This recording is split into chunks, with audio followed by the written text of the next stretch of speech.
All right, it is 1 o'clock, March 21st, 2022. I call this meeting of the Wellfleet Select Board to order. The first item on our agenda is announcements and public comments. I would say, are there any at this time? Okay. So with that, we're on to our interviews. So I'd like to welcome everybody. Today, the Wellfleet Select Board is interviewing town administrator finalists. The town administrator search process started in October. The services of Grout White Consulting was retained in January to assist with the recruitment and screening of candidates.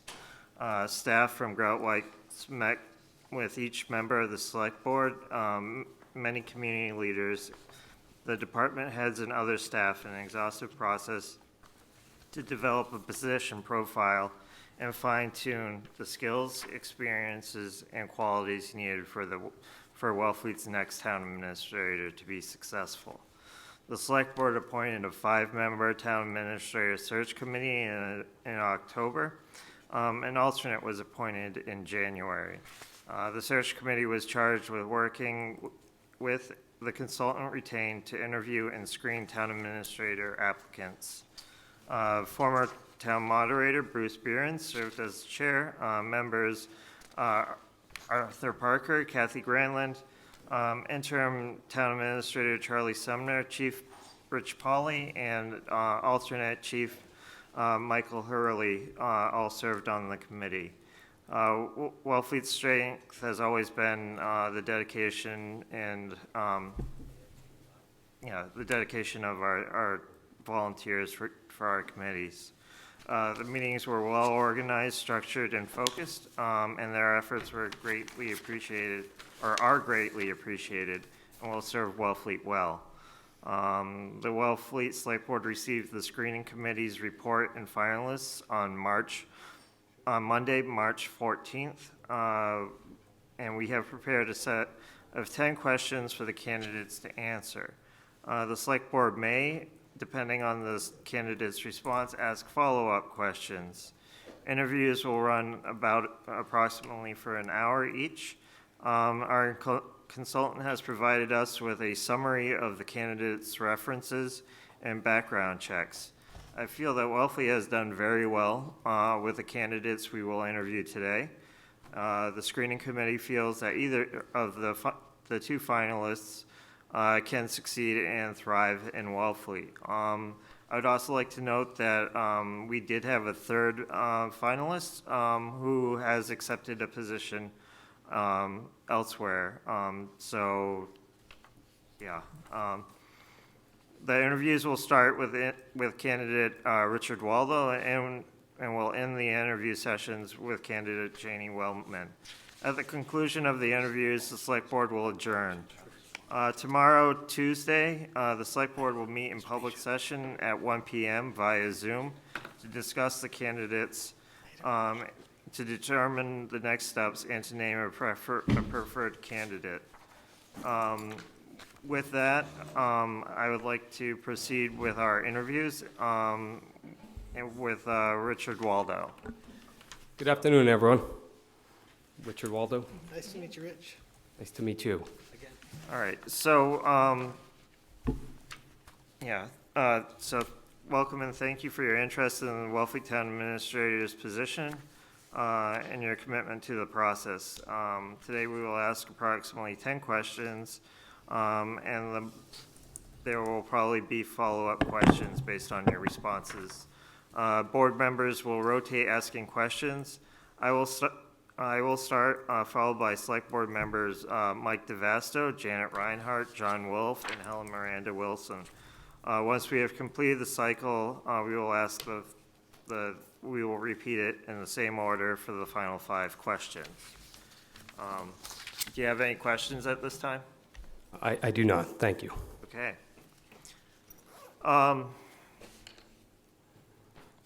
What are Wellfleet's short, medium, and long-term challenges based on your observations? And what would your recommendations be in addressing those challenges, and how would you prioritize them? Okay, thank you. That's a very good question. So I think one of the first challenges facing Wellfleet on the short term is the financial stability. I think, trying to regain the financial stability, but also regaining the confidence in the community that the town is heading in the right direction. I think that's an important thing that I believe the town has really been working hard recently, particularly with the interim town manager, as well as you guys at the board level has been working to kind of correct some unfortunate happenings in the past. So I think that's very important. I think, working intergovernmentally with MassDOT as well as the National Park Services to understand the concerns of the citizens of Wellfleet in terms of some of the MassDOT projects, particularly the Main Street Route 6 intersection project, as well as the resurfacing. I think communications, I think we've got to work on communications to ensure the people that they know the expectations of these projects, what they entail, how people will be disrupted, and to really kind of build that line of communications with the public. I think that there needs to be a trust element that's restored, and I think these projects are great opportunities to build on. I think another short term that transitions into the medium term is trying to finalize a developer's agreement for the housing project at 95 Lawrence Road. I think we all can understand the importance of housing in the Outer Cape, not only just Wellfleet, but in the Outer Cape in general, very important. I know the town has made great strides to maximize the benefit on that land, and I think we need to take that next step forward and see that project come to fruition so we can support the residents of Wellfleet.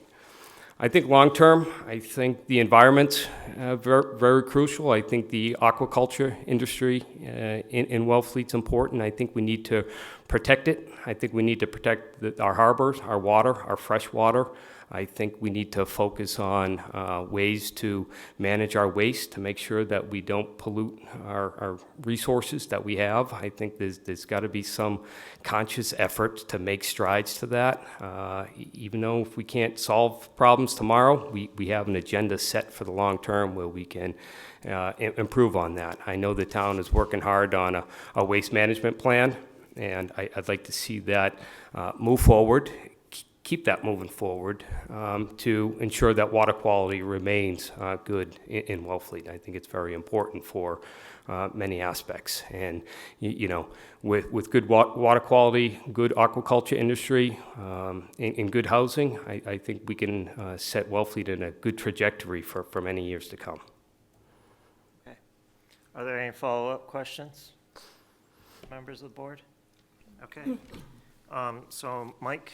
Hey, Rich. How will the town of Wellfleet benefit from having you as its town administrator? I guess it's a chance for you to talk about yourself and why you fit into this role. Okay, so one of the key things that I think that is a quality that I have is I'm approachable. People like to talk to me. I think I can deal with many issues because of my patience. I'm able to be patient, reflect on response, and really gather a lot of information so we can build consensus in this town. I think I've done a lot of that in the public sector in Provincetown, public works, particularly with some of the bigger projects that we've had. I am patient in that regards. I think I'm goal-oriented. I like to set goals. I like to strive for them. I like to work with people to make sure that we can accomplish goals. I want to inspire and attract staff to want to work in Wellfleet. The workforce is a difficult situation here on the Outer Cape and getting people to work. And I think I have a good ability to attract people, inspire them to work, try to find their strong suits and encourage them to work hard. I like to build a positive atmosphere in the workplace. I like to have fun. We build family here, and it's important for me that our environment that we have is a positive environment, and try to get away from negativity and really capitalize on the good life that we live out here. So I think those are some of the strong suits. I think my management skills, I do have the ability here to understand the people on the Outer Cape. I know the competing interests that are out here. I live out here in the Outer Cape. I've been here for 17 years. I moved to Wellfleet in 2005. I lived in every community on the Outer Cape. I understand the workings of it. I know the challenges of what's needed, and I also just know how to communicate to build consensus. I really find that to be a strong suit that I have, is to be able to build consensus. And I think lastly is, I'm a problem solver. I think my engineering mindset is to solve problems. That's what I've been trained to do. If I don't know the answer, I find the answer. My reliability at work, my good work ethics will be a benefit to Wellfleet. You'll always find me present. You won't find me inside, four walls of an office. You're going to see me out there communicating with the public, communicating with the staff, trying to find solutions to the problem, whether it is solely communication or if it's strictly a problem that needs to be solved at a deeper level. I have a follow-up on that, if that's all right, Mr. Chair. So, a lot of larger communities have more resources in terms of what they can rely on, particularly finance. We don't really have a finance director, so our town administrator plays a large role in preparing the budget and the warrant and having a good understanding of municipal finance. And obviously that's not the whole job, but it's a big part of it here in Wellfleet because we don't have the same, type of resources that maybe a larger town would have with a finance director, finance department. How comfortable do you feel with sort of budget preparation and knowledge of overrides and exclusions and stuff like that? Yeah. So Wellfleet's not unique in that. I think, resource management is a challenge here on the Outer Cape. There's a lot of demand. There's a lot of service, a lot of things that people expect. And just the town budgets don't support that. So I think you need to be creative on finding ways to offset those costs. I think there are a lot of grant opportunities, a lot of assistant opportunities that can be had that can help free up some of the resources within the staffing level itself, so they can, target more of, task-oriented things that fit them a little better. So I think those are one of the key things, is to seek grants to offset the taxpayers' cost to help balance the budget. I know Wellfleet is going through that right now on how to deal with some of the requests that are coming in. You're looking at both operating overrides as well as capital overrides. I think those are harsh realities that any town has to face. I think what you need to do is present options on how to pay for it. I think just relying on the taxpayer all the time is just not going to bode well in the future. I think you need to show that you're putting efforts into bringing money into the community to help offset that cost. And then at the end, when you get that money, actually bringing projects to fruition. You got to show that you can do a project and do things well. So it's kind of a full circle approach, which is closing the gap financially, making sure that you have the resources to get a project done, and then doing it successfully. Ellen? Hi, I'm Helen, and thank you for applying for the job. Being the director, the head of a department, you typically have a supervisor who's typically the TA, right? But being a town administrator, which is what we call it here, or a town manager, the structure of authority and decision-making is much more horizontal. So the TA isn't actually the decider for a lot of things and has to work in a way that is often inefficient, because it's more something that has to be decided among a group that the director of a department is not is in charge of when he's the head of the department. And I was wondering if you had any thoughts about it. If you were able to read the charter, you probably have been reading the charter, but what those differences will mean for you in terms of, you know, your way of doing the job in relation to how decisions have to be made, because you won't be in charge in that way anymore, and you'll be working with 5 people on the select board. I mean, that's like a team of mules, all of us. To be friendly, mules are capable animals that can pull wagons, but we're all in it together, and you are not in charge, and by the way, we are not entirely in charge. So that's my question, to enhance what you've already told us about your ability to work with other people in a team. So it's a very good question. Thank you.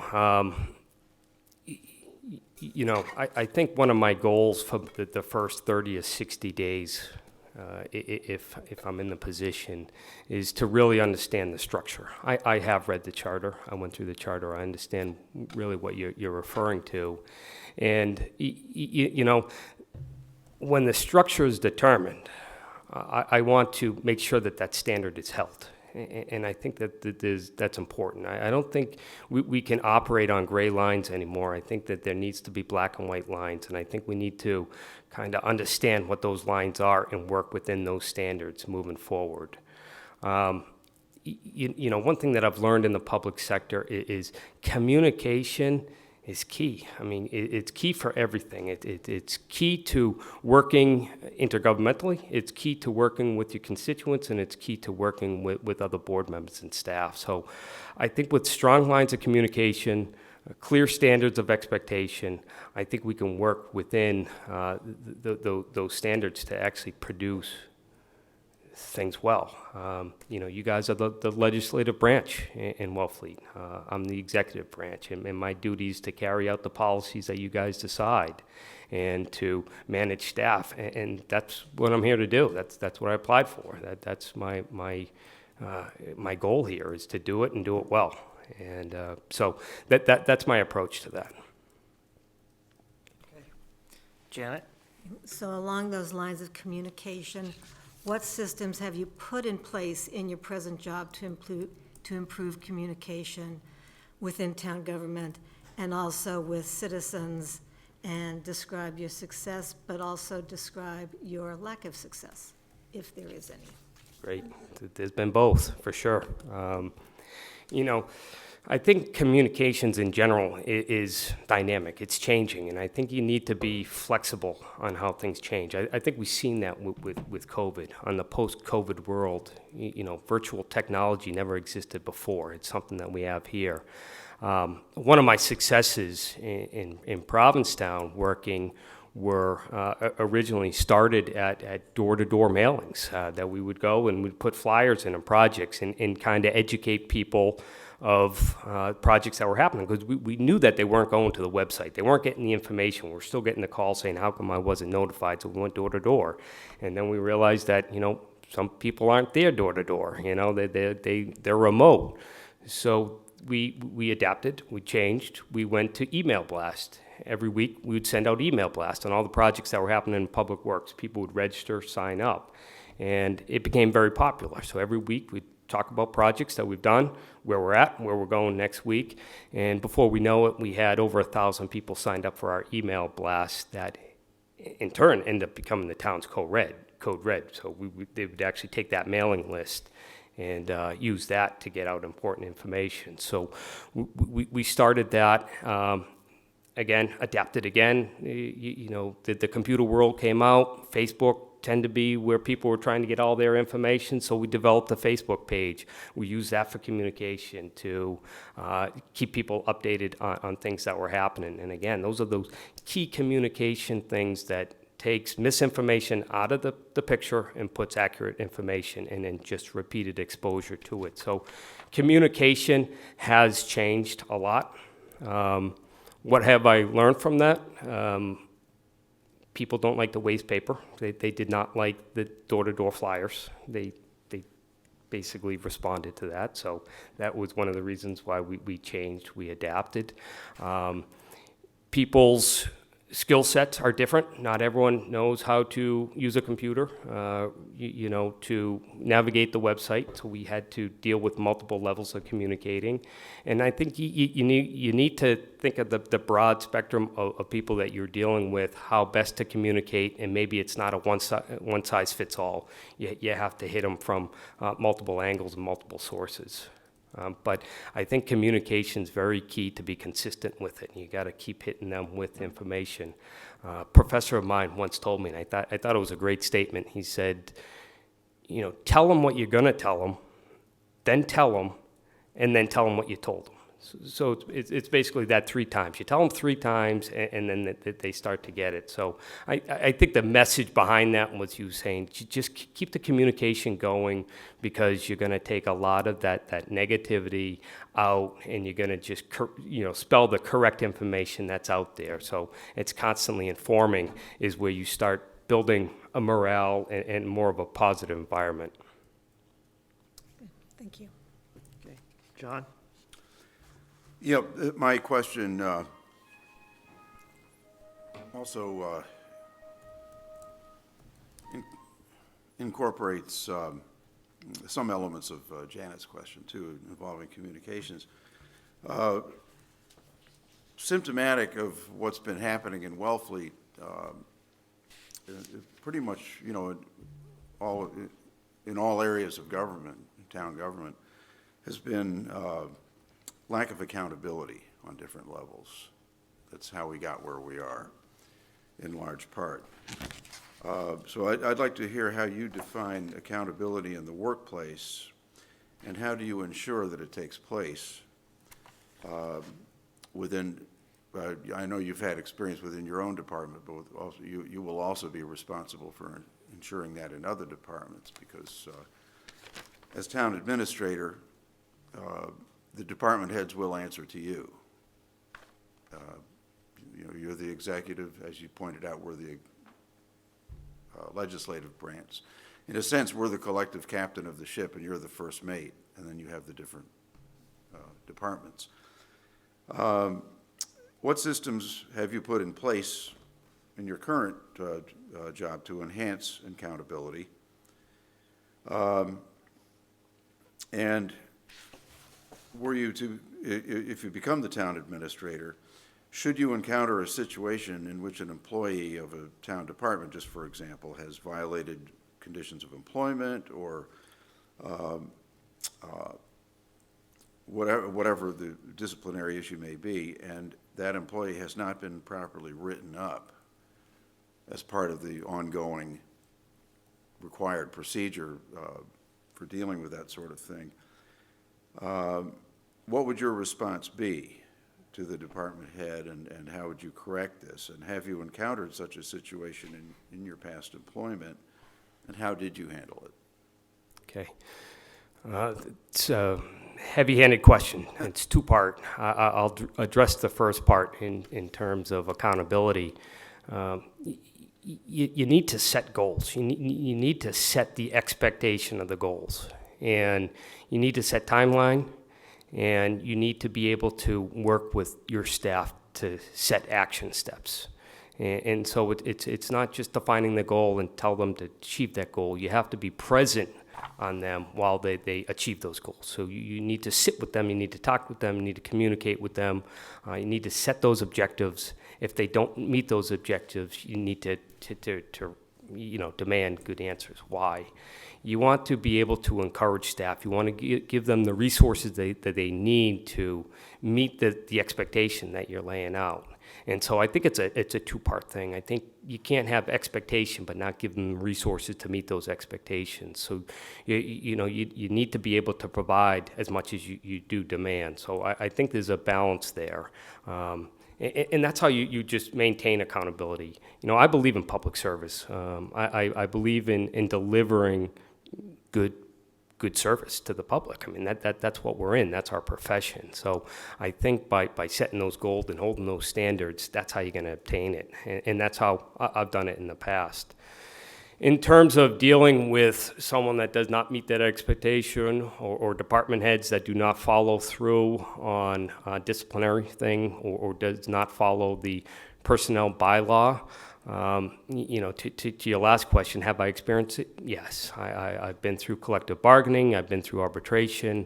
I've been through grievances. I've dealt with them. I think when you're dealing with staff, you have to be consistent. I think that's very important. I think a lot of managers get in trouble because they show bias, and I don't think you can show bias. There's an expectation. The expectation's clear. You got to meet those. If the expectations aren't met, you're gonna enter into the progressive discipline task, which is something that's a standard that every municipality should follow.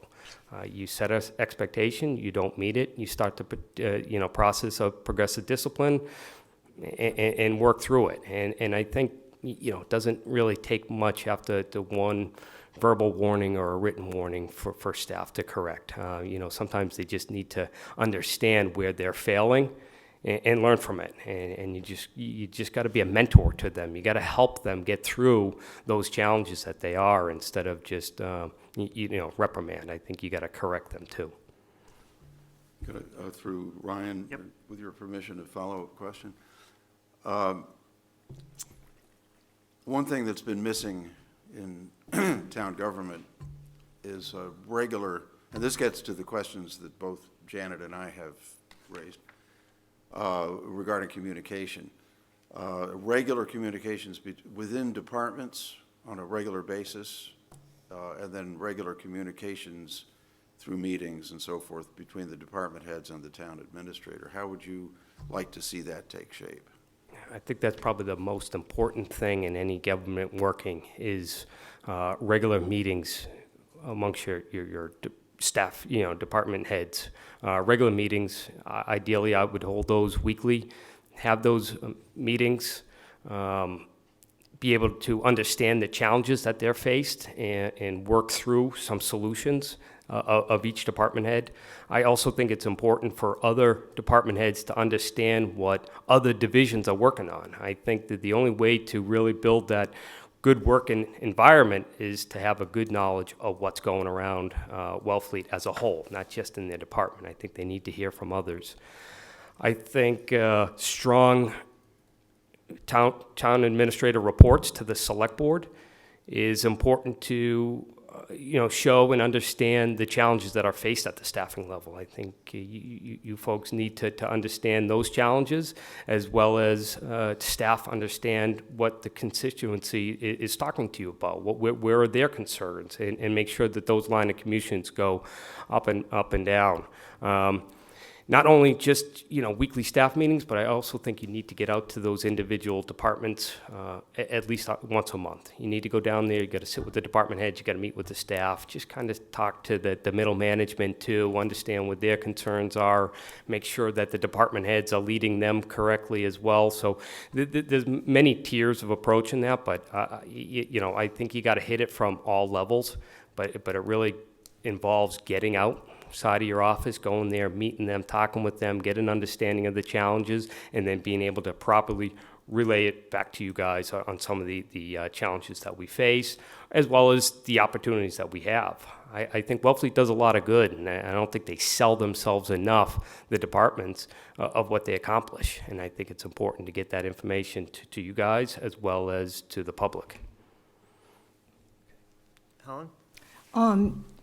That kind of accountability, like consciousness, attentiveness aside, the TA is the supervisor of all the department heads. You know this well. You've been working for Provincetown. But what you probably also know is every department has a kind of expertise. There can be an expertise gap between, let's say, what the town administrator knows about shellfishing. And in the past, these performance reviews need to be documented. They need to be regular, and staff needs to know they're coming up. It's normal. But how would you handle, aside from obviously informing yourself, a performance review with a department head where you didn't know as much as you would like about what that department does here in Wellfleet, because it's going to be different than Provincetown. And, you know, this is a real case thing. How would you handle it? Would you read all the regs?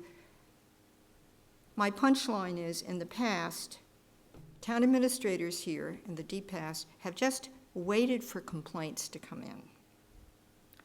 And the performance reviews haven't been documented, and that can be a problem. So how would you handle that just off the bat? It's a department you don't know as much as you like. You're about to do a performance review, which is scheduled. How would you handle that for accountability's sake? Yeah, so, you know, one of the duties of this job is to understand the workings of all these departments. You know, I don't sit here and claim to know shellfish, but it is my job to get a good understanding of what it is. Because, you know, in order to set expectations, I need to know where those expectations lie. I do think performance reviews are important. I think they set an opportunity to hold accountability. It's very important to do so. It's just a way to ensure certain standards that we have. So, you know, if I understand your question, you know, do I agree with performance measures, and do I want to take them as an opportunity to use that to hold accountability?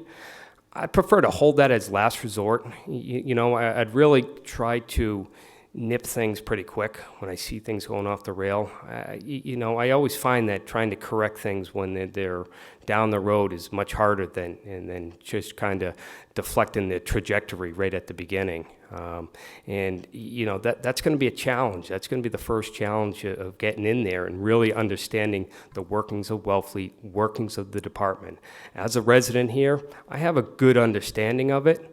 But until I meet with those department heads and really get an understanding of their operation, I'm not going to know that for about 30 or 60 days. And it's my goal to be able to come back to you with my observations within 30 or 60 days. I think that's something that you're going to want to see. And I think that's something that I should provide you, is an observation of staffing and the workings of the government as a new town administrator, is to be able to give you my input. And so that's my approach with there. Okay. Helen, the next question is yours. Oh, yeah. Oh, God, sorry. Town administrators often experience difficult situations and must have contact with people who are upset or uncivil. That can be an understatement. Describe how you manage your often very reasonable anger and frustration at such times. If you lose your temper, how do you subsequently address that? So I don't think losing your temper is an option. I think that's just, you know, you lost the game if you lost your temper. You know, again, I don't want to keep bringing it up, but communication is key. Most of these people just want to be heard. They just want to understand what the problem is. And I think one of the worst things you could do is tell someone you're going to find the answer and not call them back, or not communicate with them again. I think you have to put in the effort to find out what their concern is, and then legitimize whether it is a concern or it's not. And if it's not a concern, being able to relay them and provide comfort to their concerns, that, hey, listen, we looked into this. I understand what your thoughts are, but here's another point. Here's the reality of it.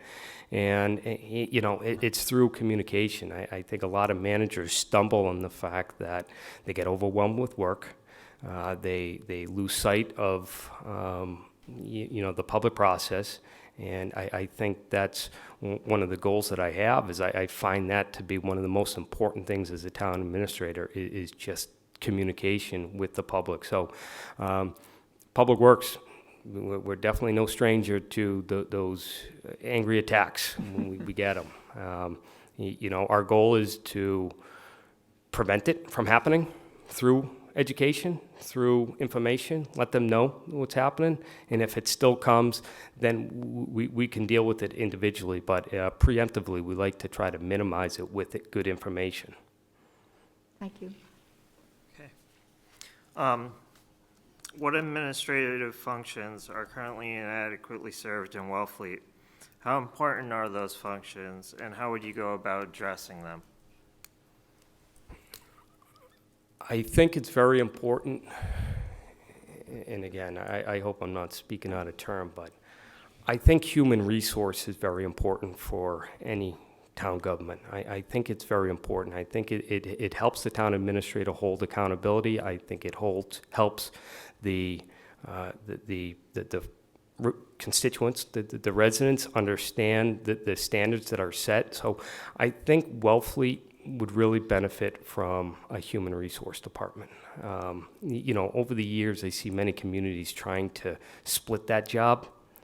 We did it in the town I currently work in, and it's too demanding of a role. You have 200 plus staff that works for Wellfleet. And I think in order to set those standards and being able to enforce those standards, you need a solid human resource department. I think that's one thing that we're understaffed on. I think that we could have the greatest growth in the town by ensuring that accountability with staff. I read the audit report. I read the manager's statement there, and a lot of those fundamental flaws had reverted back to a lack of human resource. And I know that the town has worked within their means, but I think that means is understaffed for that role. I think it's one of the greatest positions in a town. Okay. And then, as a follow-up, what is your approach to working with regional partners in other municipalities? And what are some roles that over the long term would be rational or regionalized, and how would you do so? Okay. My intergovernmental relations are very strong. I worked with many partners on many projects, including state, Mass DOT, the federal government, USDA, trying to offset some taxpayers' cost on projects. I think utilizing those resources, such as institutes like the Collins Center, are very important to improve upon some of the things that we're lacking in Wellfleet. I think we could really do a good financial audit or a financial model moving forward by using resources such as the Collins Center. I think that's very important. So I think using resources that are already out there to help Wellfleet is key to getting things done. But in terms of resources, I was a tree warden of Provincetown, and I never realized how big of a project the tree warden had, or big of a duty. It was a very important role. People loved their trees, and it dawned on me immediately that this is an important role. I have a lot of people reaching out to me for tree service. And, we moved forward. We actually created a tree bylaw. We amended the tree bylaw in Provincetown. But one thing that I always thought was, in the Outer Cape, just simple things like that, like a tree warden, could be shared across 3 towns and actually have that knowledge base. I'm not an arborist. I really don't know. I took the job to heart because that was my role, and I did it, but I don't have that expertise. So I think some of those things that could be shared across towns are important. I think building commissioners are very difficult to find. I think we're struggling with that. Do I think it could be shared across the different regions? I don't know. I don't think so because of the volume that each community has. I don't think that that's a position that could be shared. Could a health director? Potentially, as long as each community has a health agent or someone that's a supportive role in the town. So, regionalization is something that all communities are faced with, and I think it's important that we do consider it in the future. But I think, each community has their own demands that need to be met, and I don't know if regionalizing is going to be the solution to that. I think those other agencies, those call-in centers, those USDAs that provide those technical skills that can provide the town is the way to offset that work. Okay. And then what would your long-term plan be towards establishing stable government and services? I think first thing you need is a good financial model. You need that. I think, you can't set your goals that are outside of your means. So by setting solid goals as well as a good model, a budget pro forma, is going to allow you to stay on track on where you need to be in the future. I think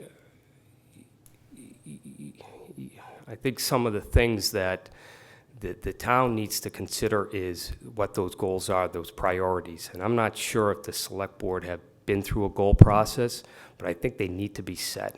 I think the expectation needs to be set not only with the public, but also with the staff of these are the priority goals. We need to focus on these, get those done. We fell into this trap in Provincetown. We had a lack of management for many years. I've been under 6 town managers there, and we never had goals. So everyone was starting projects, and everyone had their task. And before we knew it, we're all enveloped in all these tasks that we couldn't carry out. There was just no way. So through goal setting, you're able to kind of create those short, long-term, and medium-term goals, so everyone can be on the same page. And I think that's one of the most important steps that we're going to have to work together on is developing that. And I think that, coupled with a good financial model, you can set the future of Wellfleet in a good direction. Mike? Housing affordability, obviously. Can you get closer to the sorry. microphone?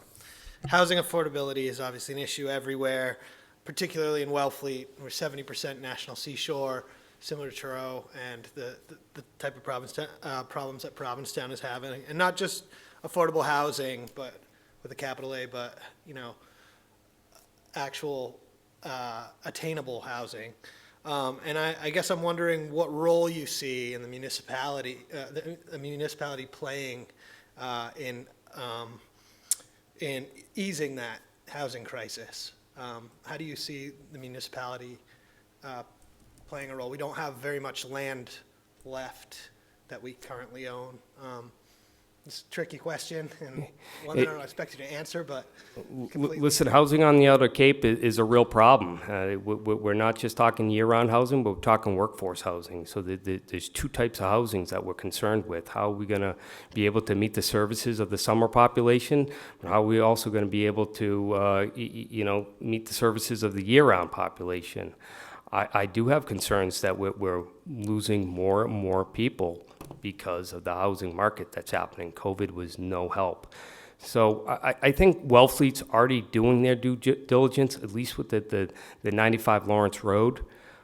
But I think we need to talk regionally. I think we need to talk with Eastham, Truro, and Provincetown and try to come up with a little more regional solutions, whether they be tiny homes, whether they be barrack-type projects where, they're shared space projects.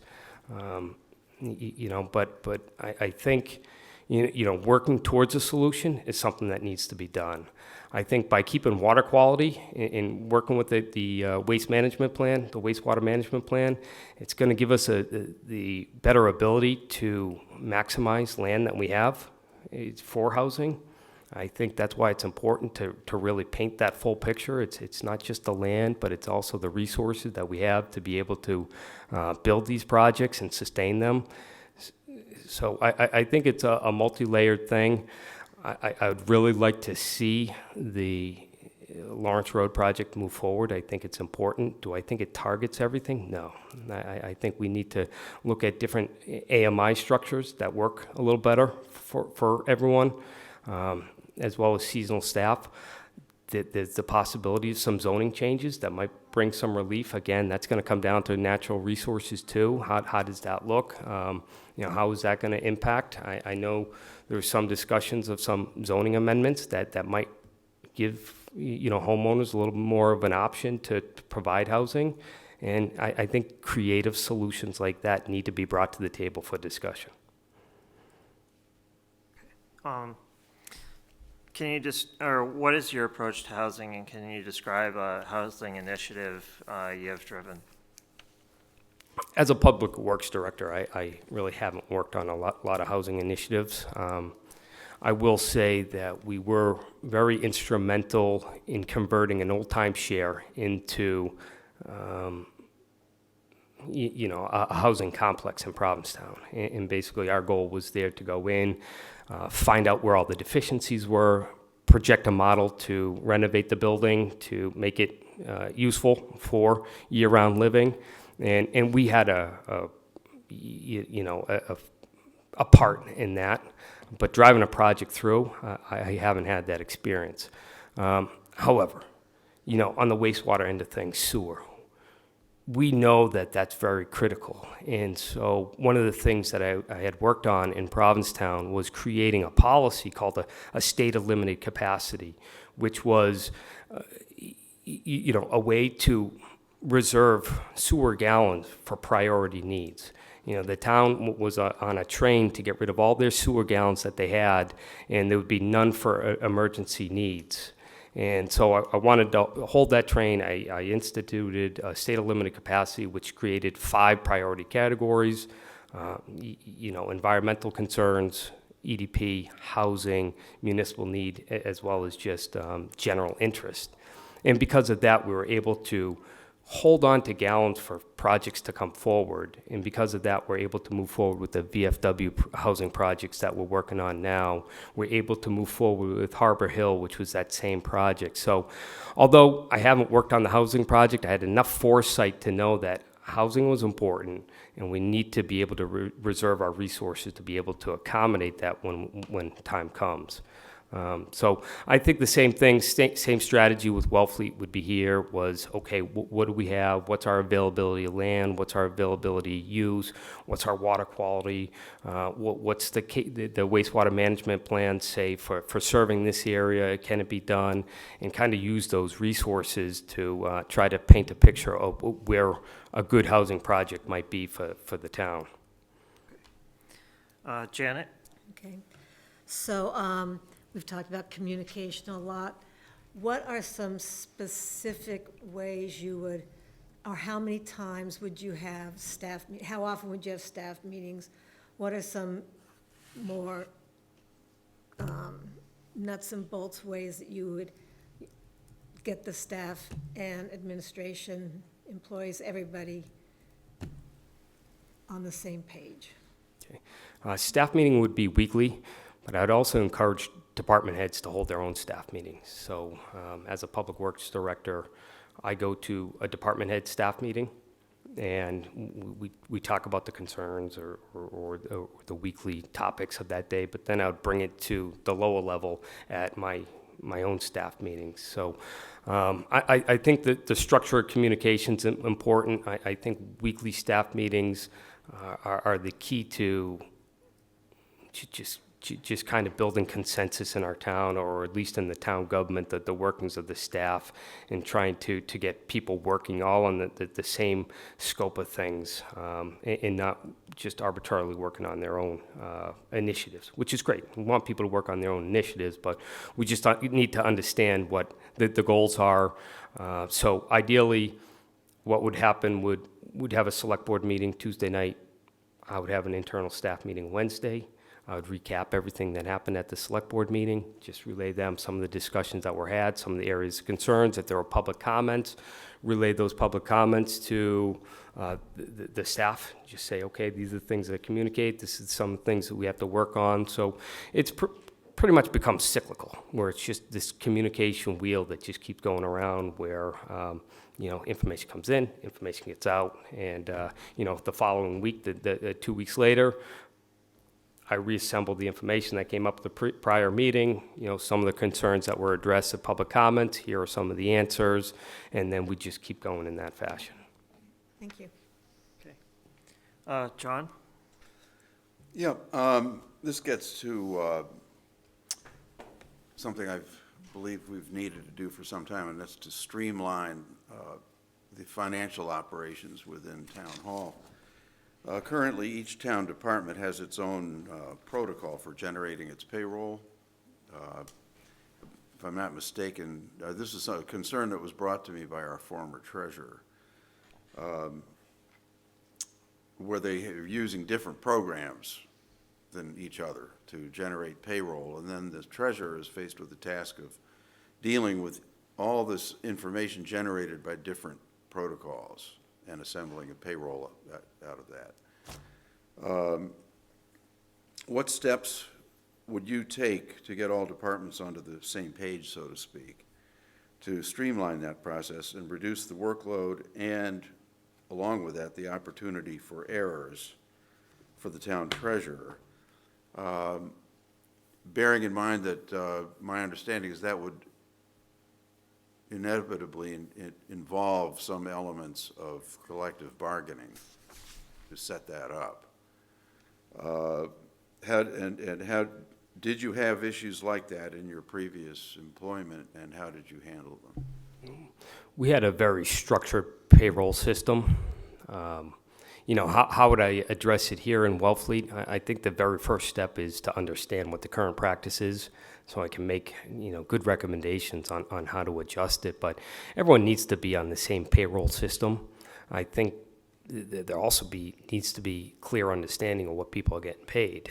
Again, in that management report, that audit was sometimes people being paid outside of the contract, the union contract. And again, that's one of those benefits of the HR end of things is being able to have that oversight on those contracts and stuff like that.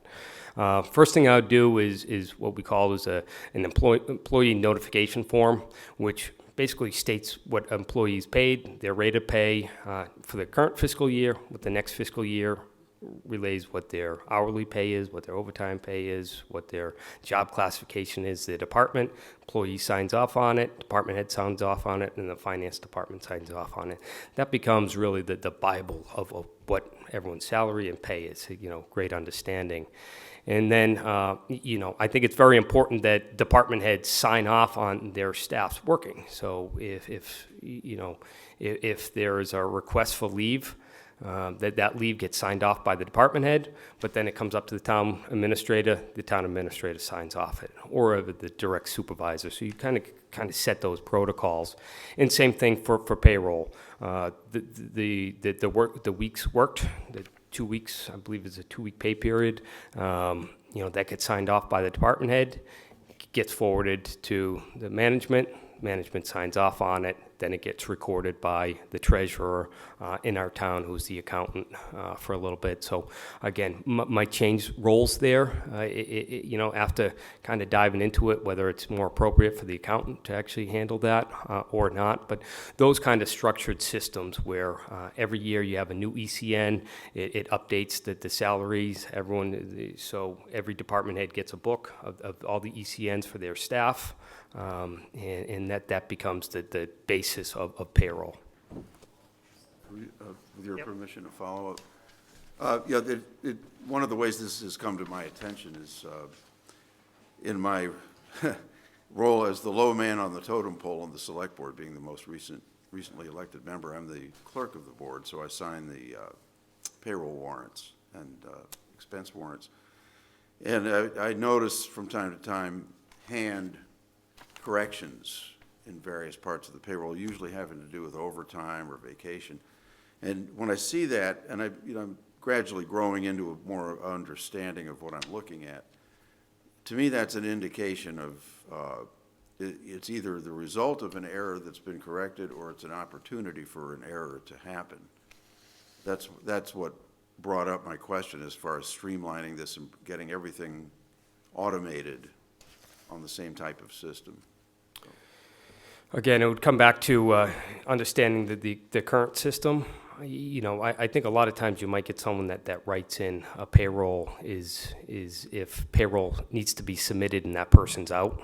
And so someone needs to correct that. So that's one of those systems. I wouldn't say that the system we have is automated. It's a standard form. It's a standard template that's computerized, that gets printed out, get documented. The documented time off gets linked into the employee's record, which tracks their holiday time, their vacation, things like that. It's all connected, so that way it's automated, but the sheet's just a simple piece of paper that goes down the lines and stuff. And eventually, like I said, if someone's on vacation or if someone had to leave early one day, you might see someone, write in, hey, you know what, I left early that day, 2 hours. We didn't have time to put in a request slip. So that happens, and again, I think that's the department head's oversight, and that's one of those things that we would just demand, those clear standards of what your job is at a department head is to make sure that all these levels are met. It's not just, picking up the, trash or responding to calls. It's being able to manage that department as a whole. Thank you. Okay, Helen?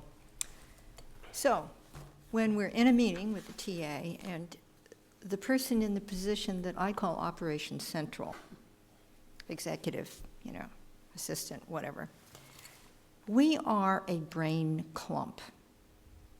It's quite different than when the TA's in his or her office and we're in our various situations, at home. When we're in a meeting, it's improvisational very often. We have an agenda. We hope that we've gotten everything in the packet. We usually have. So there's data on the table. But here comes the question, and this happens pretty often. How would you react in a public meeting if the select board were about to take an action that may be illegal, like a conflict of interest law violation, an open meeting law violation, or something else?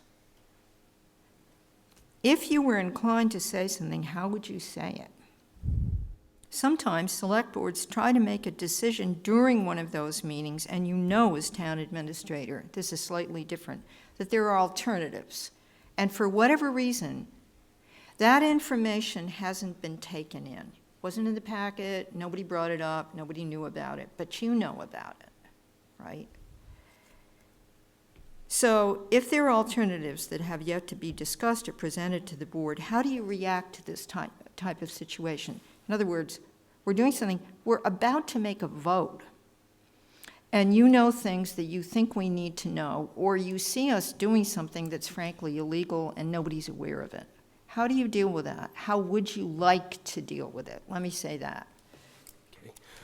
Well, I'm hoping that, prior to these meetings, we have a nice, transparent conversation. I'm hoping that we have a good working relationship, not just with the chair, but with all of you, that, we're in communication through all agenda items. So I'd get a good understanding of where some of the concerns are, some of the pitfalls, and potentially see where people are thinking, so I can inform myself of what might potentially come up at these meetings. I mean, I put so much time into preparation and anticipation of what may come, so I'm hoping that I can head it off before it even happens. But if I think that the board might be going down a path that might be illegal, I'm going to be vocal about it. I'm going to bring it forward and say, Mr. Chairman, can we table this, decision until next meeting when I have a chance to, consult with council and make sure that we're doing things on the right path. I have no problem with that. If I think the legality of something is in question, then it's my duty to bring it forward. That's my job. That's my job, is to ensure things like that. So that's my approach. Thank you, and just a statement. We have had other town administrators, you would be my seventh, counting Charlie, who have done very well with that even during meetings, who have had knowledge that hasn't, for whatever reason, been shared. And the board will typically adjust to it even at the meeting, but also tabling it is good. Thank you for your answer. Thank you. Thank you. Do you have any questions for the board? So thank you. Thank you for this opportunity. This is fantastic. This is, a step for me, a goal of mine. I love the Outer Cape. I love living here. My kids are being raised here. And thank you guys for your unwavering desire to serve Wellfleet. I think you guys do a great job. For me to plan on the next steps on what I should be focused on. If I could just get, a comment from each one of you guys, what you think is the most important thing Wellfleet needs to focus on right now. I actually had a follow-up question that kind of interludes with Okay. that, and it was unrelated to Helen's question, so I wasn't sure how to put in there. But obviously, strategic financial planning is like our number one goal here, to get a solid foundation going forward. Not that we have to pay for things, we clearly do. It's how we pay for them, which you had brought up before. And I guess I'm curious how comfortable you are with strategic financial planning and revenue estimating, tracking, that sort of thing, because so much of that falls on the town administrator in this town, because we don't have a finance director. We have an accountant and an assistant accountant, and the TA takes on a lot of that responsibility. Yeah, and I'd respond to that saying, I've done a lot of projects in Provincetown where funding was not available. I've really had to look outside the box to be able to make things work and put together good financial forecast. When you're dealing with $1 million sewer expansion, you got to make sure that the revenues are going to come in to cover that debt service. You don't press go. So it's really taking the time and effort up front to put into things to make sure that the backside of things come out the way you want it to.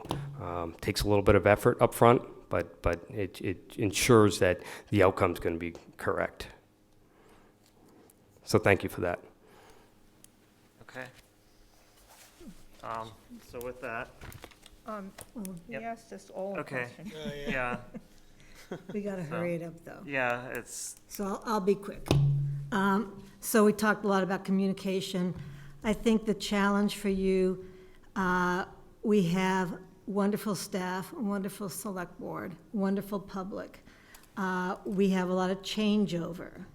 We have a lot of staff who's been here for a very long time.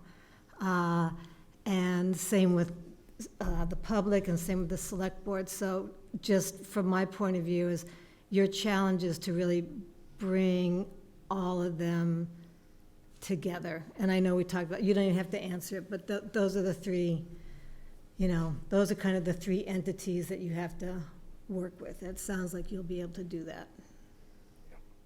okay. So I guess, I don't know, it's kind of a difficult question about what the number one thing is right now. I think in the next 6 months, the most important thing is educating the voters on the results of the financial work that's been conducted on the part of the town, and educate them as to the different components of the budget and the needs for funding for various elements, and what the result might be if that funding is not there, what that looks like to the voters that are, relying on town services. Long term, housing is just undermining everything across the board. It's really hard to address basically anything, in public service. It's hard to find employees, and we have to, obviously it increases the cost to retain employees as well, because they could be looking at a job off Cape where they're not going to experience the same amount of housing, or the housing burden that is imposed from our community. And then, you know, the biggest money item coming up is wastewater. That is a huge amount of money that's going to be needed to be expended in some way, shape, or form to address the wastewater, and the town does not have a choice in that. I mean, we have a choice in how we address it, but we don't have a choice of the option of not addressing it, is one way to put it, so. Other members of the board? Yeah. Briefly, you already addressed something beautifully that would have been what I would say. When you discussed managing a situation where housing was needed and the wastewater capacity in Provincetown was not what it should be, to consider the environment properly in relation to that.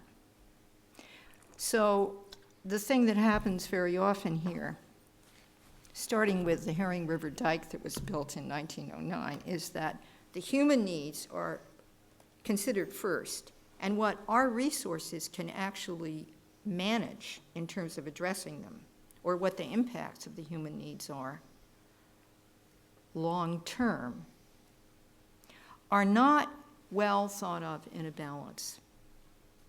And your description of what you were able to, I'm sure you worked with other people, it wasn't just all about you deciding to do this one thing. That is the response, the kind of response we need here as we transition into having too many of us on this narrow piece of land with shallow water lenses supplying our water. As you know, Provincetown gets all its water from Truro because it didn't do that. Thank you. Thank you. Okay, John? You know, in addition to what was mentioned by Mike in terms of a creative and proactive approach to financing the things that we need to do here, and Ryan's, the chair's expressed concerns over approaching the public in terms of the need for overrides to help us reballast the ship. That's not going to be an easy task. We have suffered a huge deficit in terms of public trust in getting to where we are or where we have been. So that's going to be probably your most difficult task, is helping us bring the public with us to help us do that. And the last of all, and of equal importance, you will have a big job ahead of you in reestablishing accountability and communications within and outside the town departments. Okay. Thank you, John. Okay. Well, thank you for your time today, Rich. With that, I guess we will recess for 5 minutes and then bring in the next candidate. All right, thank you all. Yeah, Appreciate thank you, it. Rich. Thank you. Thanks, Rich.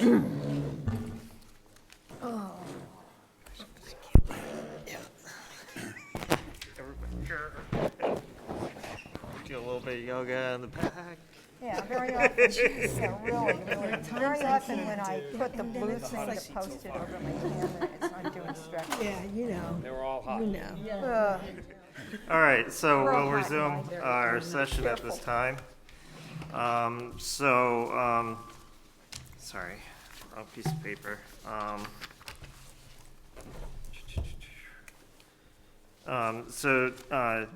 Jane Wellman, welcome and thank you for your interest in the town administrator's position and your commitment to the process. Today we're going to ask you approximately 10 questions. There will likely be follow-up questions to those 10.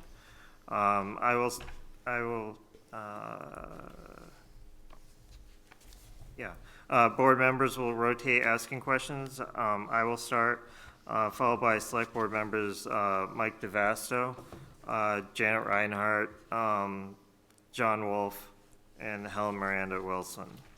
Once we have completed a round of questions, we'll We will ask the 5 following questions in that order as well. Welcome. Thank you. So what are Wellfleet's short, medium, and long-term challenges based on your observations? And what would your recommendations be in addressing those challenges, and how would you prioritize them? That's a great question. I think some of the short-term goals or challenges, kind of both, are getting our hands around revenues, the budget, managing that process. For me, one of them would be getting to know everybody in your town, your business owners, your staff, your residents, being open and creating an open door policy for people to come and ask questions and start building transparency and engagement with the public. Restoring that trust, I think, would be an important short-term as well as a long-term goal.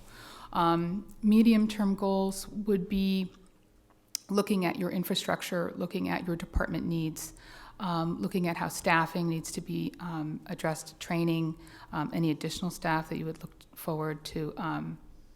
I know there are some staffing issues that your department heads would like to build out.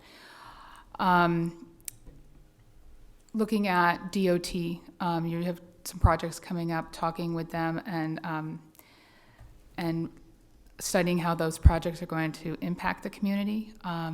And the Park Service, and your downtown. So those are some of the medium-term goals. Bringing in your budget, starting your budget process early, bringing in your budget with a very clear and transparent process. Having there be trust built into that process so everybody understands what the numbers are and how we're going to get to where we need to be, and start building up your stabilization fund would be a medium-term goal. Long-term goals would be to create a sustainable financial picture for the community that you can build on in the long term, and not have to go for overrides for regular capital equipment, using one-time monies for recurring operational costs. And again, creating stability in your budget. Also integrating your climate change issues with the community and your infrastructure projects. So your clean water, wastewater issues, your well water issues that are affected by storms. Your affordable housing is really a medium and a long-term goal because there's so much work that needs to be done there. So that planning process, getting that going in the maybe the second or third quarter, ongoing with what your planning department is doing, what your planning board is doing, and building that out for the long term as well. Okay. Off the top of my head. Yeah, our planning board isn't really doing anything for affordable housing. So. Okay. I ran into Dave this morning over breakfast. So, somebody on your planning board named Dave. Okay. How would you address town finances, and what is your long-term plan to establish a stable government and services? So, excuse me, I'm a little close to the microphone.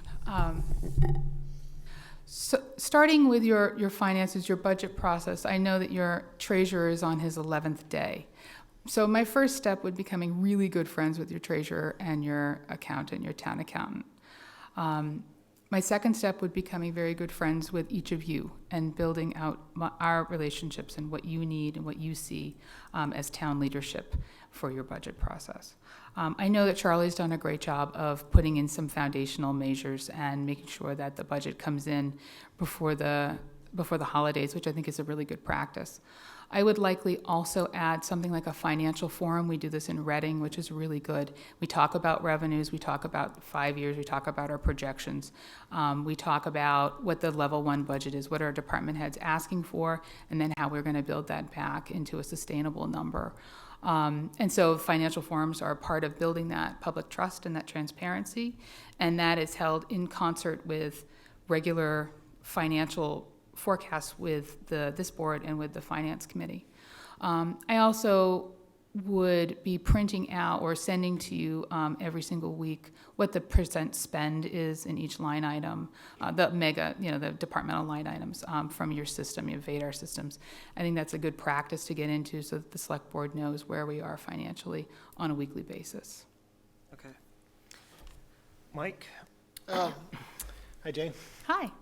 How would the town of Wellfleet benefit from you as its town administrator? This is a chance for you to talk about yourself and what you'd bring to the table and why you want to do the job here. Thank you very much. The person I least like, I like talking about the least is myself, so this is great. I believe in management by walking around. So I would spend a lot of time getting to know your community really, really well. I know the community. I know you've read my cover letter and you've seen my my resume. My cover letter was something of a love letter to the town of Wellfleet because I've enjoyed this community so much as a guest. With family that live in Eastham, so close. We spent a lot of time here. So having a true love of the community and being invested in the community, it would be my intention to live here or nearby and live within the community. So I used to be a Rotary Club president, and I would be at your events. I would be seeing your residents and talking to them, and then again, building that trust and that engagement so that we see a lot of times in communities, particularly those that have been through financial difficulties, and I've lived that in Tewksbury a decade ago, that there's a trust gap in the town. And so how do you build that back? And a lot of that has to be with a face and a name and accountability and being there in the community with an open door policy. And that would extend to this board, but it would extend also to staff and residents. Come talk to me. If you have a question, call me. If you have, a need, let me know, and I'll get on it. I'll get you an answer if I don't have the answer, or we'll work that problem. But do those kinds of things so that it doesn't kind of happen in the ether and nobody knows what's going on and it ends up on Facebook. Or now we have a problem, whereas we really just needed to answer a simple question. So I think Wellfleet would benefit from my extroverted qualities. As I said at the beginning of this question, management by walking around. I spent a lot of time over the weekend walking around your downtown. Talked to Joe at the bookstore restaurant, ate his oysters. They were delicious. They're always delicious, as you know. I met Susan at Drift. I met Moxie and Murphy, two great dogs you have. I don't know if you know about these dogs, but they're fabulous. So I met Dave over breakfast this morning. So that's kind of what I do is I get to know your community. I get to know all the stakeholders and I network. And that comes in really useful when you're trying to solve problems. So we tried to stand up a rental and mortgage assistance program in Tewksbury, and staff didn't have the bandwidth to make that happen. And as a selectman, I went out and I found a lender who would work with us because I networked with her and we were on Rotary together. And she said, yes, Lowell 5 wants to do this work. And then I brought in staff from Reading because we had set up a rental and mortgage assistance program there with CARES Act dollars. And then we brought that to Tewksbury and made that happen and stood that up within a few weeks to help our residents and our landlords who needed some assistance during the pandemic. So that's just an example of networking and management by walking around and how that can translate into solving problems quickly and being able to pivot when you have an issue. Does that answer your question? Yeah. Thank you. Okay. As a follow-up, you're currently running for re-election to the Tewksbury Select Board. Can you describe your choice to pursue this position? And how would you balance it with your current run for Select Board and your responsibilities to that town? That's a great question. I thank you for bringing that up. I decided to run for re-election in early January. And I have some work there that I've been doing. We have a Diversity, Equity, and Inclusion Advisory Committee that we started recently, which I chair. And we've been working hard to get that off the ground. So my calculus at the end of the year was, I want to see this work through. I want to see, we have a new fire station that's opening. We have a $98.5 million elementary school that's going to be opening in January. So these are projects that I've been affiliated with and exposed to, and we've done work on. So I wanted to see things, continue. I also been pursuing a senior tax relief, and so I wanted to make sure that got on our warrant because we needed to, with these large debt exclusion projects, we needed to provide some relief to our seniors who are on fixed incomes. So that was my calculus about running for re-election. When I saw the Wellfleet position, I decided to apply because I thought about it a couple of years ago when I saw your community come up, and it's a community that I like very much.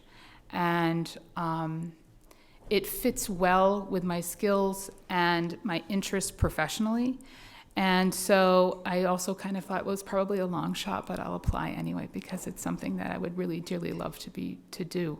So if I were offered this position and were able to negotiate a package that worked out well, then I would not continue my run for selectman, obviously, because I would be here. Janet? So we all know that communication is very important.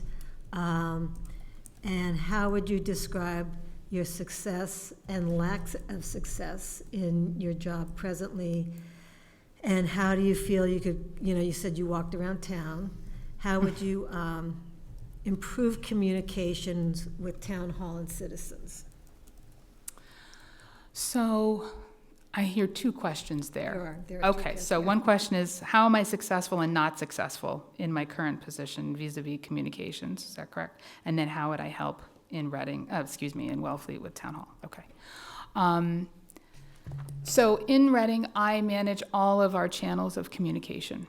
So we have a website, we have a number of social media outlets, we have software as a service, we have Code Red, which is our emergency alert notification system, we have C-Click Fix, which is a service request system that's, again, software as a service, which I implemented those programs into our system so I can do that kind of work. But I also serve as PIO. So during the pandemic, we initiated our incident command system.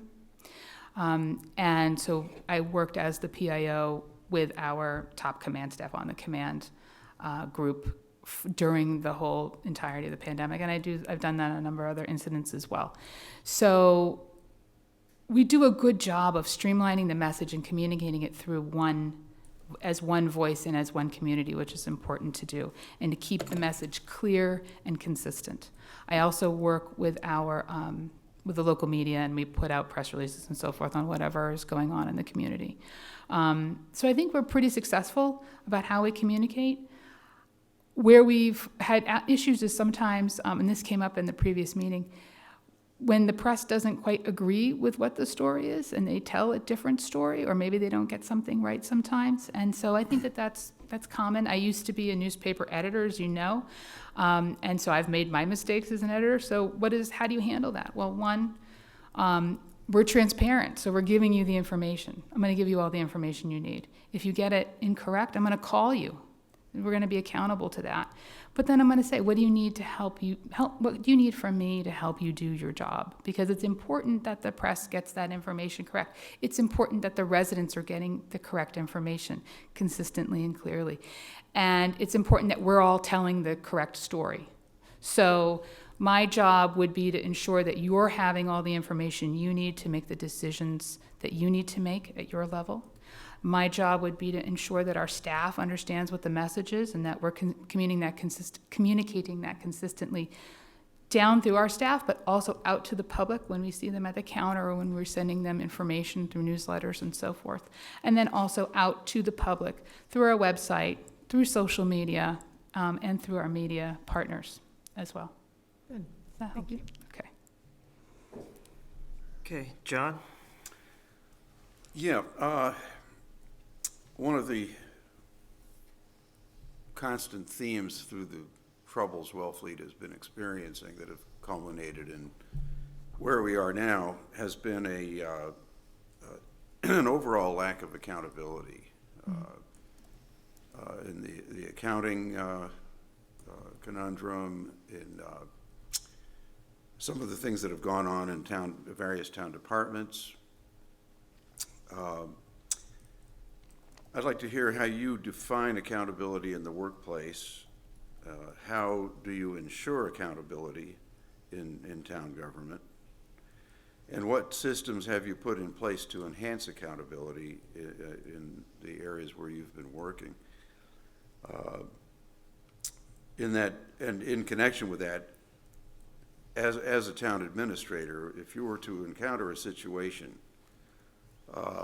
that came to your attention that there was, for instance, a disciplinary issue within a town department that was not being addressed appropriately by the department head, such as the process of being written up and, you know, Yep. the institution of that whole process. Okay.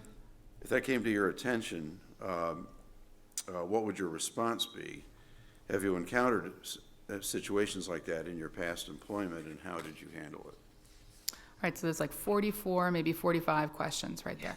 I'm going to try and answer that for you. What does accountability mean in a well, your town employees are professional, and your department heads are very professional. You have tremendous professional staff. And so the environment is professional, just as you are acting in a professional way as a select board. So my expectation is everybody's going to be professional.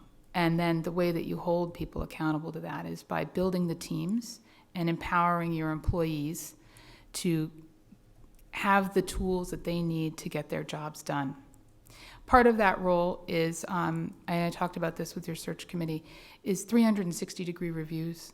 So being consistent with your annual review process, but also I want my peers to review me and tell me how I'm doing as a department head.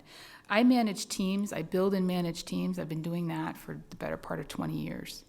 And when you manage teams, you talk to each other. And I need this. If I'm the Department of Public Works and I need, or I'll give you a better example, our fire department in Reading needed to train on our Reading municipal light vehicles so that they could do power line rescues if someone's electrocuted, and we've had that lineman electrocuted. So our fire department needed to be able to get onto those vehicles to do those trainings and work with that staff. How does this thing work? How do you do your work? We need more information. And so those conversations were happening in our safety committee meetings, and which I managed. And so we're talking with each other. So part of it is a 360-degree review. Part of it is the expectation that folks are going to act professionally and holding them to it.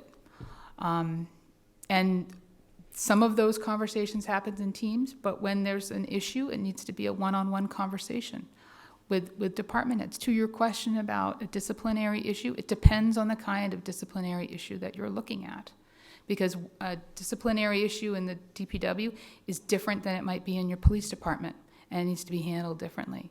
So we would be looking, I know that your personnel policies are from 2016, so they need to be updated. There needs to be some work, a task force around some of the HR policies and procedures that you have, and there's assistance for that at the state level. But we would look at what we have in place. We would talk to town council if needed.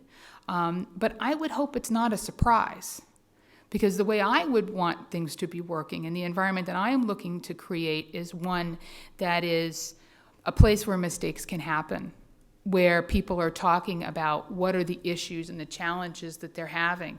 So there aren't any surprises. I don't like surprises between staff and between myself and the select board, actually. So to that end, I would expect that town department heads would know what's going on with there and feel comfortable to come talk to me about it. We have an issue here, we have an issue here. These things happen all the time in communities and when you have large staffs. So how do we need to support that individual to make them successful if that's something that can be done? Because that's what we want. We don't need institutional memory walking out the door.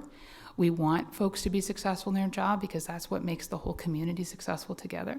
But if it's a different issue, and I don't know what the specific issue is that you're talking to, but if it's something that's more significant, then you would have to handle that in a very procedural, very careful way, in a process that is elucidated and that staff are aware of. So if we're bringing to you personnel policies to review and approve, then that gets distributed to staff proactively, and we sit down and talk about that at, department meetings would talk about those things, and further questions would be reviewed at higher levels. With your permission to follow up. In connection with making sure these procedures are functional and everybody's on deck with them. Currently, we have not had a set process for routine interdepartment meetings I'm just going to throw out an example, say a weekly meeting of the staff with the department head, and then regularly scheduled meetings of department heads with the town administrator, which would facilitate the town administrator, in turn, being able to give a cogent report to the select board Yep. on any issues that are coming up. What would you foresee doing to remedy that? Well, I like Tuesday morning staff meetings. I like Tuesday morning meetings with department heads and the town manager, town administrator. And it depends on departments. Department heads, they know what's best in their department, but there would be an expectation that you're meeting with your staff. Maybe initially on a weekly, bi-weekly basis, depending on timing, and then maybe monthly. So in Reading, we meet monthly, and the department heads meet monthly with the town manager. But I think initially here, more is better. So weekly, and some of those meetings will also be, we might do a shared reading over time, reading a book and kind of creating a culture and creating language that we can use to talk about the needs that we have, and being able to talk with each other and be constructive about those things. But you have a tremendous staff. They're just fantastic, and it was a true pleasure to be able to meet with them before this. And I think kind of setting those expectations and creating those structures for them and mentoring how we're going to build those out and help them get the help that they need to do that work will be good.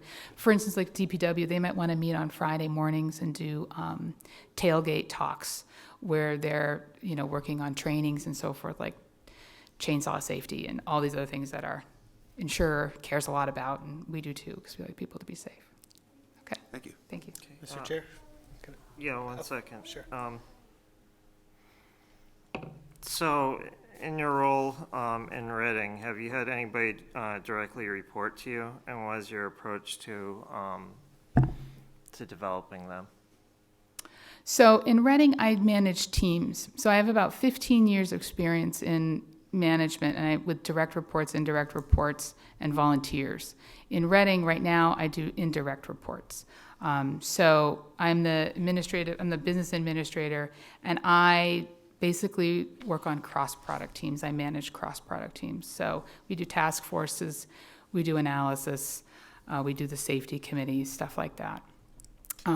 In past roles where I've managed staff, I do one-on-one calls, one-on-one meetings with them, depending on if they're a remote staff person, like when I was a newspaper editor. I had team meetings on a monthly basis, typically with my staff. And I asked them what they need in order to be successful. So I talked about this with your search committee and with your department heads earlier. Annie Lamott is this writer. She wrote in one of her books sort of this prayer called "Help me, help me, help me," and thank you, thank you, thank you. And that is sort of my management style in some ways. What are your employees grateful for? What do they like about their job? And what do they need help with? And then it's, management's job to help them get what they need. So maybe it's training, maybe it's time, maybe it's staffing, maybe it's sitting down and working through some issues, whatever it might be, and being able to support the staff so that they can be successful in their role. And that's true for cross-product teams as well. Giving folks a voice in how the problem is solved, giving them the initiative and the ownership of their success tends to work very well on the different projects that I've led. Okay. Have you had anybody that's on a collective bargaining agreement report to you? Anybody that's not in a collective bargaining agreement? No, who are in a collective bargaining agreement? No.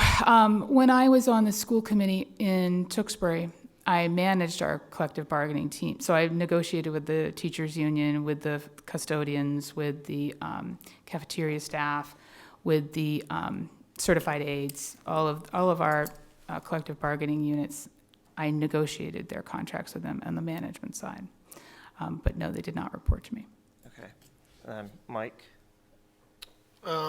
You had mentioned HR. In Wellfleet, we don't have an HR department. We kind of spread, that role seems to be passed around constantly as to who's in charge of it, and it sort of falls by the wayside.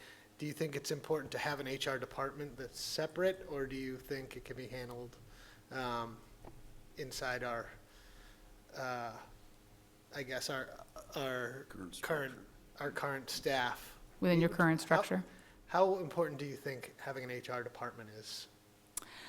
So your human resources are the most important asset you have in town hall, right? Wellfleet is a unique community because your human resources and your natural resources and your commercial resources are all inextricably linked.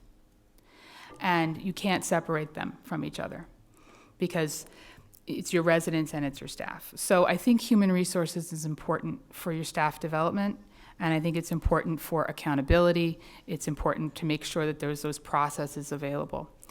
Can you handle it within your current staff? Possibly. You have a small community and you don't have the ability to build that out necessarily, but if you could, that would be great.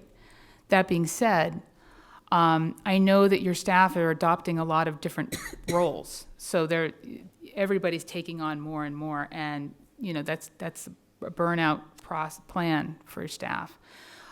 So it's important that it's done. I know in a lot of smaller communities, it's usually done in the town administrator's office, or the assistant town administrator's office. So that's probably where we would look to make that work. But we would do an assessment initially and then figure out what is the best way to make that work. Helen? Yeah, so Hi, Helen. the best way to be accountable is to be transparent, right? The greater the transparency, the more accountable people are. But it's also about attentiveness, which is a form of support.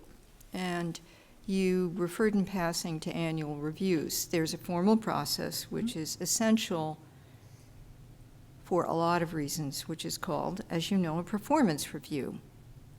That's very different than the kind of ongoing weekly, monthly, whatever, staff communication and attentiveness. But in the past, performance reviews haven't happened in a way that was documented, which is very important.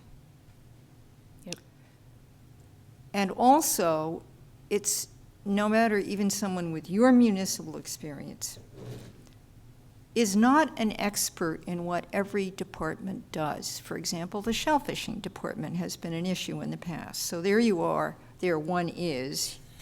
The town administrator is having a performance review and doesn't really know, even though they've been supervising that department head under our charter, doesn't really know what to look for. And performance reviews aren't just like, are you bad? It's an inventory. It's like, what have you done? What has gone on during this year?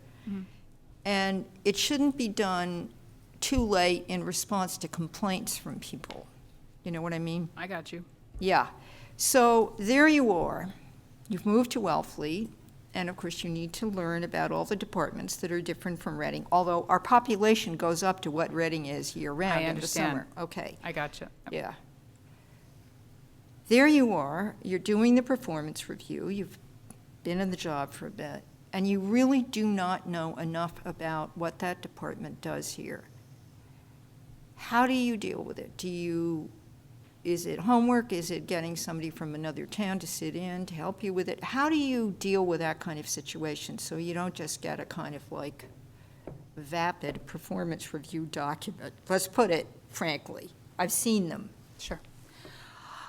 So my view of performance reviews are not just about how the individual performs, but they're tied to goals, okay? So I've done goal setting with the Reading Selectboard. I've done goal setting with the Wakefield Town Council. They hired me to come in and help them with goal setting. So the Selectboard's setting goals, and then we filter that down to the different departments and what can be achieved by the board on your own, what you need staff help to do, and then how we're going to prioritize that. And then we bake that into the annual goals that individuals have. So what the town department heads do, and then how they're going to flow that down to their departments. To answer your question about the shellfish, particularly a department I don't know a lot about, and I can't really assess, offhand. Well, the first thing I would do I already told Nancy I'm going out for a ride with her. So, I'm going to come out and talk to you about what your job is. I'm going to know more than I do now, certainly, about what your job is. But I think that peer review is important. So talking to other communities who have similar positions, especially when it's one person sitting in that role. What's going on over here? What's going on over here? And also empowering that employee to do that same work. What's happening in Provincetown? What's happening in Dennis? What are my colleagues doing? Talk to me about what they're doing. Is there something that they're doing that's going to make you successful? And then should we talk about how that falls into your goals? And we're going to bake that in. And then annual reviews happen annually. But again, there should never be a surprise, right? So we're meeting with staff on a monthly basis, one-on-one. How are you doing with relation to this big project and this project that you have? How are you doing on, are you having any issues with communication? Are you having any issues with, some of these other goals? And so that it's a continuum. Because some surprises always happen in real life.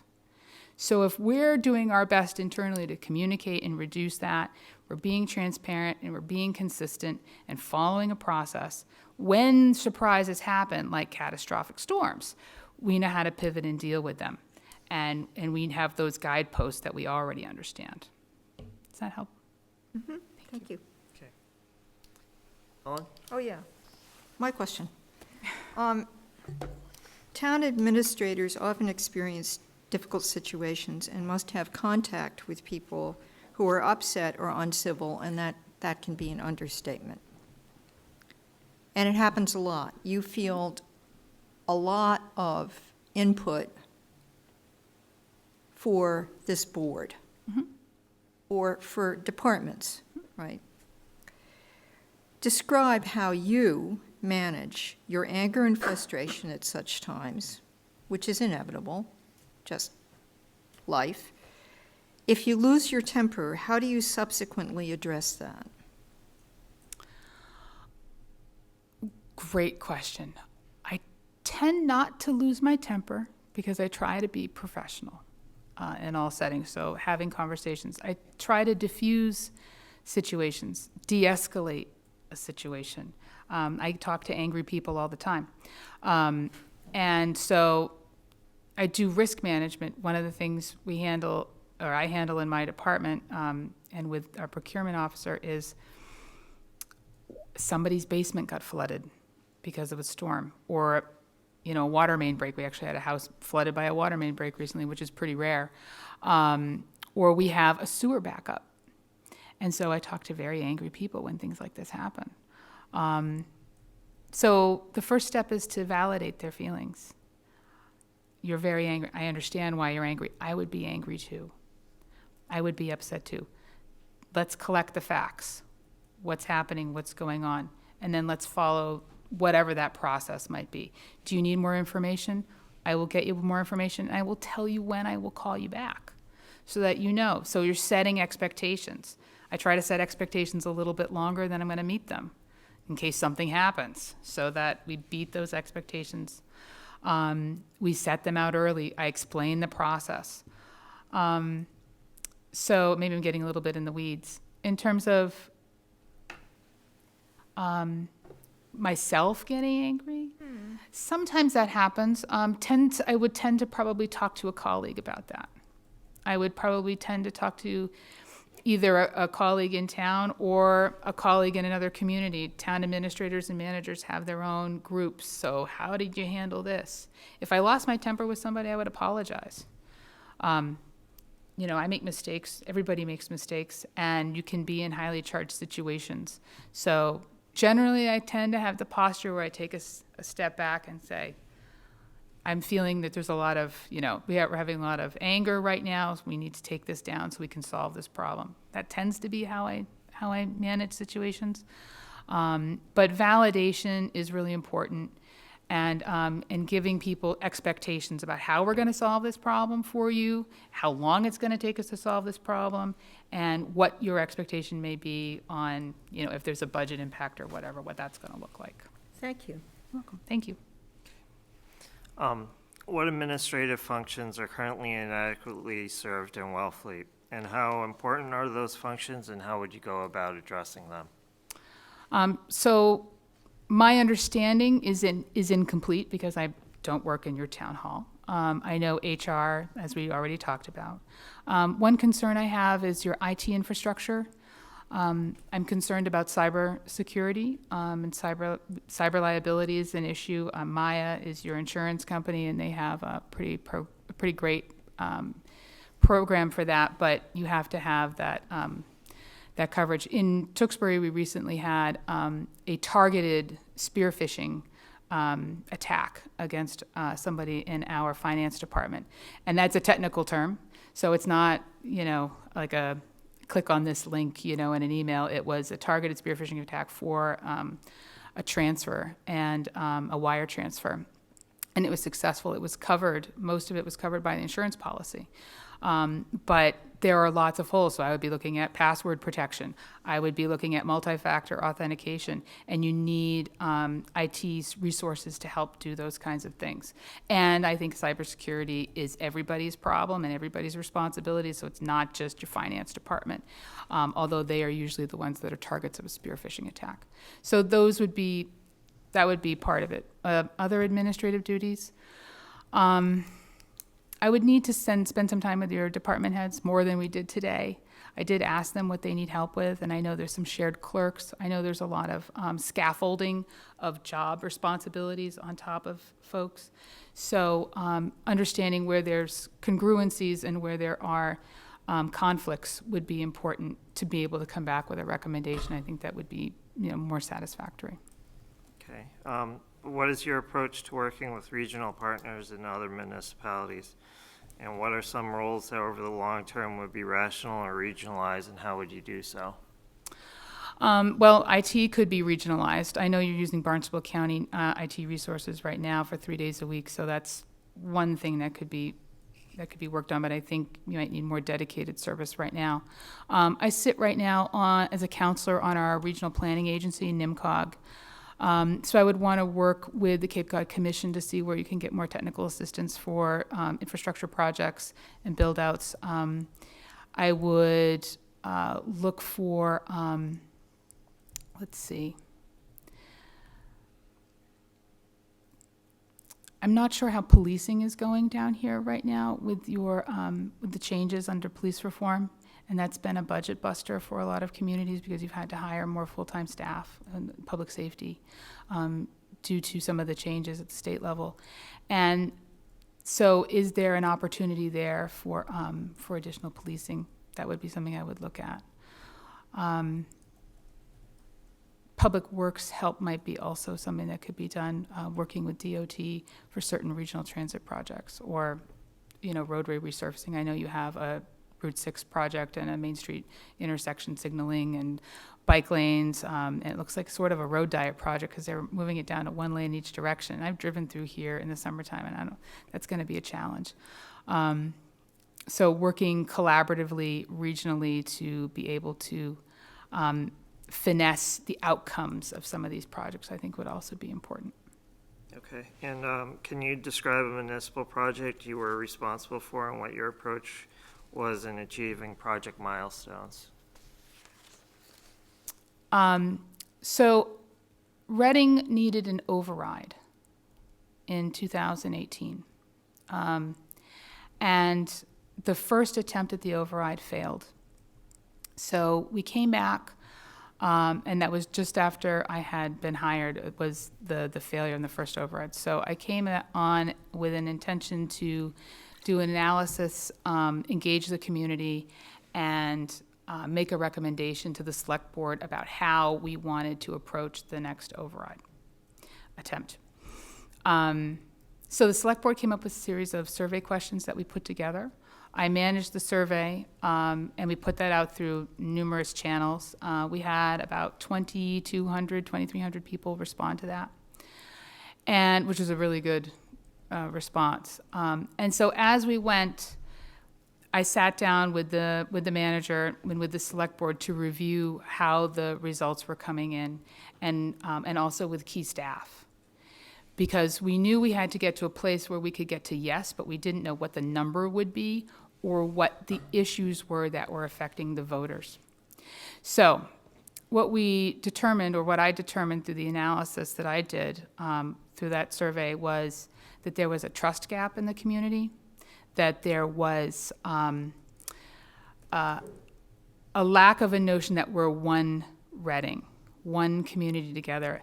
The first override was sending too much money to our schools and not enough kind of shared, the results of the override wouldn't be felt across all the departments or on the town side versus the school side. And there was this competition between the town side and the school side, which you see in a lot of communities. And so, and people also didn't have a sense that they believed what the town was telling them about where their funding would go. So if you want more of my tax dollars, I don't believe you're going to spend it where you say you are. And so that was a really important takeaway for our select board, for our management, and to then report back out to the community. So that's what we did. So I met with our staff, with our select board, one-on-one, one-on-two, to tell them, these are the results that I'm seeing. Do you have questions? Because there's no surprises. And then we're going to bring all of this, warts and all, to the community. And this survey had comments. We had hundreds of pages of comments. And I summarized them for people, but I also alerted internal staff about, this is maybe not going to be a nice comment about you. You need to be aware it will be made public. So that's the transparency piece. But we notified everybody to project milestones. This is how we're going to handle this. There's no surprises. These are the dates. This is the information. And included with that, we also, I ascertained through the analysis that the better number for an override would be about $450 on the average valuation, which the first override was looking more like $750, $800, which was too much and people rejected it. So I said, this is where your sweet spot is based on our results. I recommend that you go for about 450. They went for like 490, I think, and it did pass, and it passed significantly. But the trust gap and talking about that during those sessions was important to validate the feelings of the community. They felt like they were heard. It was really important to do that. And for staff, as we went forward on that, on the next step of the override, to be very clear, these are the numbers we're looking at, and here's where it's going.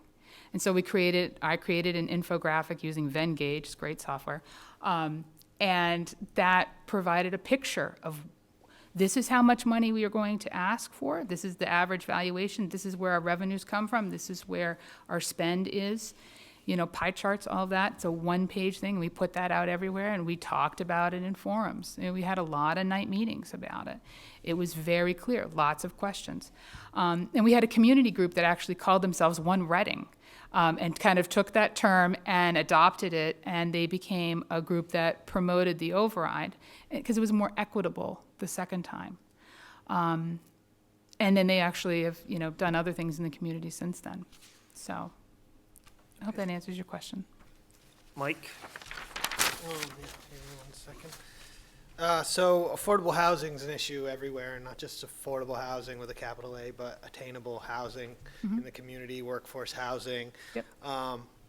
And, you know, as a resort community, it's a crisis here, and COVID has made that, exacerbated those issues. What role do you see the municipality playing in easing that housing crisis? Well, I looked at your housing production plan, and I looked at your at the different projects that I have. I understand there's a 4-unit habitat build that's kind of stalled right now under litigation, or in a butter piece. You have the units at Gull Pond Drive that were finished in 2017. And I understand the 95 Lawrence Road project is a higher density project that will have some benefits for for septic and so forth that other people might be able to tie in. So it kind of hits 2 birds with 1 stone. You have a housing authority. You have CPA funds. I know you've dedicated CPA funds to some housing production. And I would look to your regional planning agency for technical assistance on siting, appropriate siting for affordable housing, and then the mix. And part of, I think, your project with clean water for downtown and where you place those infrastructure pieces will help you plan where you want to put affordable housing. Because once you have water treatment issues and access to well water and all of those pieces together, you will see development can happen there easier. So if you know where you want to go and you've planned that out, then you can target some of these other projects to help that on the down. Like, for example, Tewksbury, we sewered the entire town, which is very expensive to do. I wouldn't necessarily recommend that for a small community. But it also enabled us to do more work with multi-unit, multi-use housing and higher density projects, because when the sewer is there and those things you can tie into that, it makes it easier. So I think it's important for communities and for municipalities to provide the structure and the planning and the support proactively to work with consortiums like the group that did the Gull Pond Road project, and develop and prepare those places. But it's a multi-year approach. And it is a crisis level here because, there's no way you're having young people being able to afford to live here and sustain, your young people growing up in the community. It's harder for them to come back and live here. So it's definitely a concern. I share that concern. But I think it's something that can be worked on proactively and developed, and it can happen. Yeah, part of the issue is we don't have much municipal land. I most know. of the You have a town lot of is park. National seashore, Yes. so No. yeah. I understand. What is your approach to housing, and can you describe a housing initiative you have driven? I don't work in the planning department in Reading. Our planning department, our building department work, we have a board called CPDC in Reading, and that board works with the assistant town manager, Jean Delios, on housing production and so forth. In Tewksbury, as a select board member, we have a project that's come in town. We've had two high-density projects by the Hanover Corporation. One brought in 330 units of housing, apartment-style housing, to help us with our 40B numbers.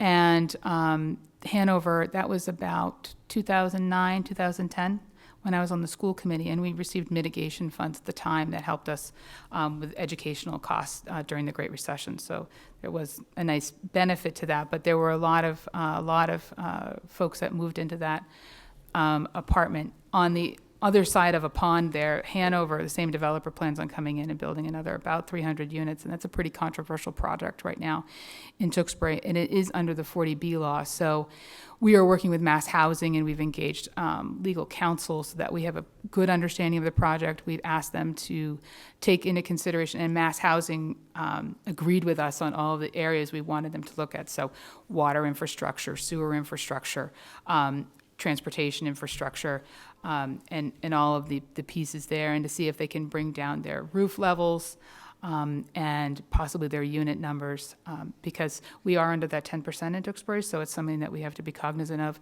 now that the census has been completed.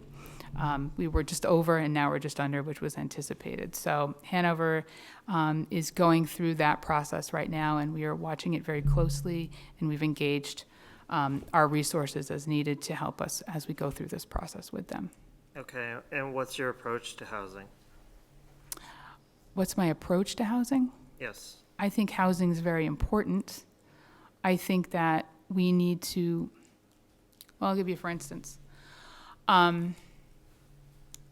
We are next door to Lowell in Tewksbury, and there's a tremendous unhoused population in Lowell. And Lowell City Council thought it would be an interesting idea to take their unhoused population and move them to Tewksbury State Hospital and, just create a community there for them.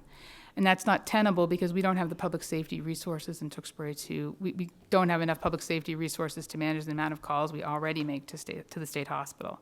So I called Community Teamwork Incorporated, which is a board, an organization that we have two town members sit on that board of, and to request a regional approach to the unhoused population. So this is not a one town, it's not Lowell's problem only, it's not a Tewksbury problem only, it's a regional issue, because as people are pushed out of their communities, they're going into communities that have lower cost rents, and they're still not able to make it there. And part of that is they need wraparound services.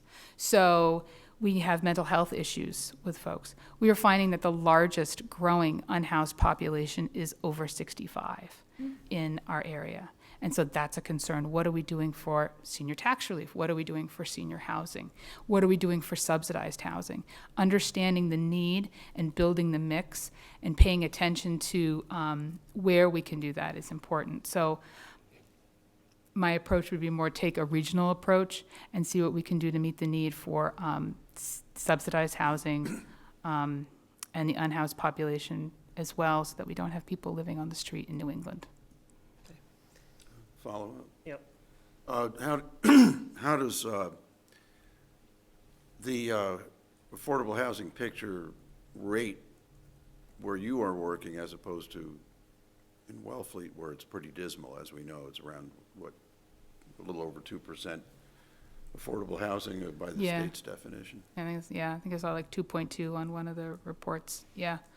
No, Tewksbury's, if the Hanover project is completed, it will be in excess of 10%. And so then we won't have to worry about that. And Reading also has a number of projects that have come online, so they're at about that 10% as well.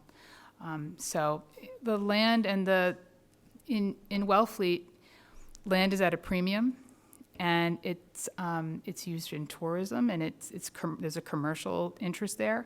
I think your affordable accessory dwelling units program is a really good one, and that helps bring some units online, and perhaps there can be some assistance to help homeowners build those units as well. And I think the tax incentives there are useful in building that out. Janet? So I'm changing my question up. So obviously, we're a seashore community. Janet, What? you can't change the question. We have, Oh, that's right. Can I ask a follow-up after? yeah. Well, no, it's a totally different thing. Okay. All right. You've already answered this in a lot of ways, but Okay. municipal departments, employees together as an organization, how often would you have staff meetings? And would you, do you believe it's appropriate to establish communication standards for department heads to follow? Yes, and yes. So we would have regular department head meetings. I think we talked about that kind of in excess, so I don't need to repeat Yeah. that. And communication standards, absolutely. It's not just that we're professional. We're answering the phone pleasantly, and every time they call, we're a projection of the community at all times. So we have to be thoughtful. Plus, all communications are public records, so it's important to keep that in mind. I know public record requests we have a lot of challenges with that in some of my communities, so it's important to do that. Yeah, good, Okay. thank you. Follow-up. Yep. How would you describe your management style when it comes to actually managing people who are working directly under you? Yeah, that's the question. Okay. So I talked a little bit about that. I think it's important to have an understanding of what each position is, what their requirements are, what their skills are, and giving them the tools they need to be successful. Where they're having challenges, you have professional staff, so helping them get to where they need to be, giving them a voice in how they get there is important. So I'm not an expert in policing. The police chief is fantastic. How do we support him to get what he needs and meet the requirements of the community and meet the needs that we're hearing also from the community and from the select board? How would you address underperformance? So, as I said earlier to Mr. Wolf, we would follow that carefully. So, does somebody need to be put on a performance plan? And we're going to pay very close attention to how that is managed. So, what are the expectations? Being clear on the expectations and frequent follow-up. What do they need to get things done? And spending the time investing in that individual to get them to where they need to be. And so that may be a lot of time initially. But if you can raise them to where you need them to be, that's a good investment. If that can't happen, then there's accountability. So maybe that's not the right position for them, or maybe that's, they need to move on from the community. Okay. John? Yeah, this gets to an administrative conundrum that's sort of become part of the background color in town hall operations. Currently, our various town departments generate their payrolls using different methods. Okay. And then the treasurer is faced with the job every 2 weeks of having to collate this into a payroll. I sometimes sort of see a little bit of this as the newest person on the select board. I'm the clerk, so I sign the payroll warrants and so forth, and I sometimes see little hand corrections and so forth, and the former treasurer had kind of alerted me to this situation. So what steps would you take, bearing in mind that this probably involves some aspects of collective bargaining, to get all departments onto the same page, so to speak, to streamline the payroll process and reduce the workload and the opportunities for error for the town treasurer? How did you handle issues like this in your previous municipal employment, if you had to, or how would you? Well, in Reading, we have a pretty established process. We have an exceptions report. Each employee fills out their own exceptions report on an Excel spreadsheet and sends it to the payroll clerk in each department. And payroll clerk assembles that into a document. It's approved by by the department head, and then it goes to the treasurer. It's pretty standard. Not here. And I'm hearing that. I'm hearing some trauma around that. So I think that I would, like I said earlier on in my short-term goals, the town accountant and the town treasurer would become very close friends, and we would be spending a lot of time together. What does he need in order to get this process done? And I think some of it can be handled, electronically. This is stuff that should be able to be handled electronically. So what are the needs in order to get there without having it be like a huge, outsourcing, contract? Right. But we can handle some of that stuff in-house and be able to manage that I would think pretty specific. I'm not clear on what the payroll problem is, and you're mentioning that collective bargaining impact bargaining may be an issue. So there's more to the story than I'm aware of. So it would require some investigation and bringing that back to the select board about here's what we're going to do about this. But we would work it as a staff. And the expectation, again, with professional staff is this is how we're going to do it, but we're going to work it around the table. What's the problem this department might be having around this issue versus what this department's having around this issue? Really understanding what that process is and synthesizing that.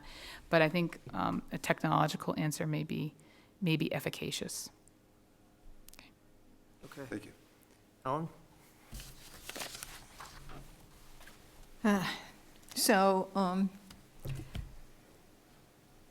When we're at a meeting with the town administrator, and who I refer to as Operations Central, the executive assistant, Rebecca Eldridge in this case, and the 5 of us, we are thinking as a group, and I refer to it as a very good team of mules. Mules are good workers. But the point is, it's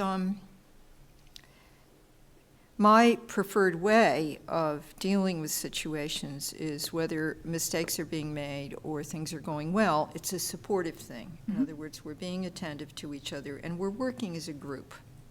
You do certain things, Rebecca does certain things, we do certain things. So here's the question, and I've been through this quite a bit.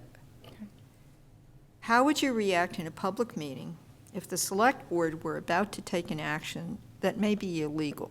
In other words, you suddenly know, hey, you can't do that, open meeting law, You have, and the select board is, for whatever reason, not aware of it, which is allowable because we make mistakes, we don't know everything. Yep. If you were inclined to say something, how would you say it? Sometimes select boards, this is slightly different, but the same kind of improvisational, on-the-spot response or not. Sometimes select boards try to make a decision during one of their meetings, and you know as town administrator, or just as a person at the table, right? There are alternatives that have yet to be discussed or presented to the board, or it's something that just is part of what has to be known before somebody makes a bad vote, okay? How do you react in this type of situation? That's a great question. It does happen. I'm on the select board, and I understand how those conversations go in this direction. And it's important to follow a process. I think it's important not to take votes on information that we maybe need more. We need more information on this, and you don't necessarily know that until you're breaking it down. And as your administrator, I would probably say something like, Mr. Chairman, I would like to bring this back to staff and develop this solution a little bit more before you vote on it, because I'm concerned that this might not be the best answer. I wouldn't necessarily say that I think you're going to take an illegal action, because I don't want to go down that road, but I might say, we're going to talk to town council, or I want to do this move. If you were going to take an illegal action that was going to violate open meeting, I'd warn you and say, oh, I don't think you want to do that right now. That's not, let's do more information. But it's my job to make sure you have all the information that you need and to try and anticipate that. And so, again, to the no surprises ethic, it's communicating with you. What are your questions? I've given you a packet of information prior to this meeting.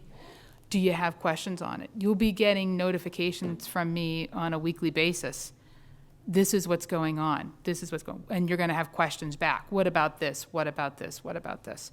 So ideally, with staff, we would bring information forward to you that you would be able to make those decisions, and then you would be able to send your questions back to me. But no, we don't want anybody making illegal decisions and then causing a problem later, or having to walk it back in a future meeting. My point really is, there's the corrective dynamic, and then there's also, let's just all share what we know here, because we don't all know the same thing, even though we've all read our packets, for example, or prepared them. It's supportive. Yeah. And it's not fault-finding. Yes. Right. Thank you. I think to just add on to that, there might be something that I learned during a day. This happens often in our meetings, that the town manager learns something during the course of the day because something's on the agenda that night. And so it's, well, I've learned this, and I've learned this, and I haven't included this in your information yet. So information sharing is good. Transparency is good. I'm bored. Okay. Do you have any questions for the board? Yes. What do you individually need help with in your service to the community? Well, I'll go first, I guess. Go for it. So I think one of the biggest problems that we have is actually making sure that the public is aware of what we're doing on a regular basis, what goals we have for the town, and getting input from the town back to the select board. Oftentimes we don't have very many people at the meetings, or the same people who come to our meetings. And with social media and Facebook and all that sort of sphere of communication that we're not directly involved with all the time, and newspaper articles, there's a lot lost in translation. And I think that sort of issue causes a lack of trust in a way. And then the reality is, once we get to town meeting and we have the opportunity to meet face to face, particularly through COVID, I think this has been an issue.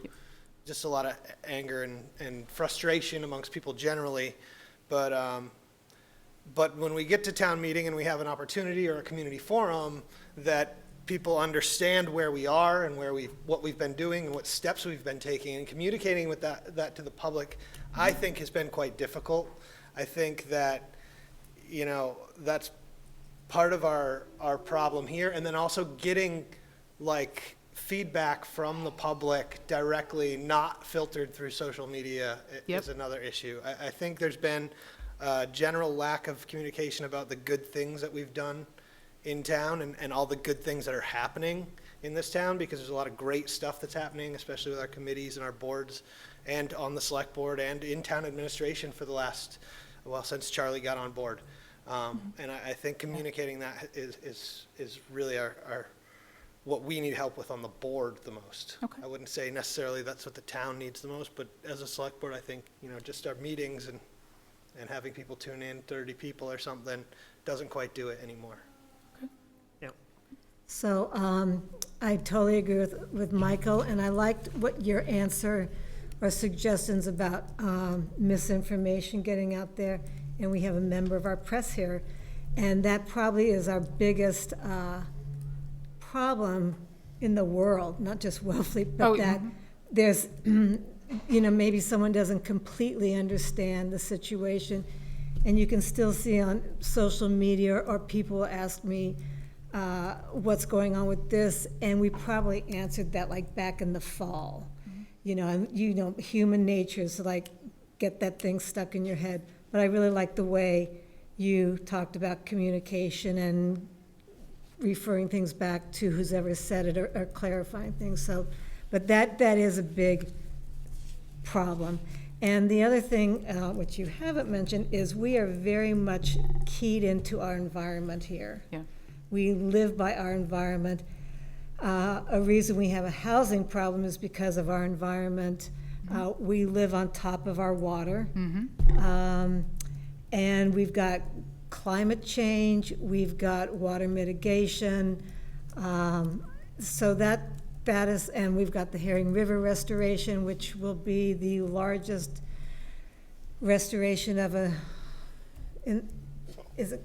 saltwater marsh. Is it in the world now? No, it's like the north. I'd like to say it's East the Coast or northeast, something. but it's really huge. So those are just things, dredging. Yes. That's a whole huge area that takes up a lot of our. It's just really important. So It is. it is. I mean, I'll throw it out there. That to me, the environment is my priority. Well, like I said, with your natural resources and your Yeah. commercial resources and your human Yeah. resources all inextricably tied, that's part of what I'm Yeah. talking about. I hear that. Thank you. Okay, John?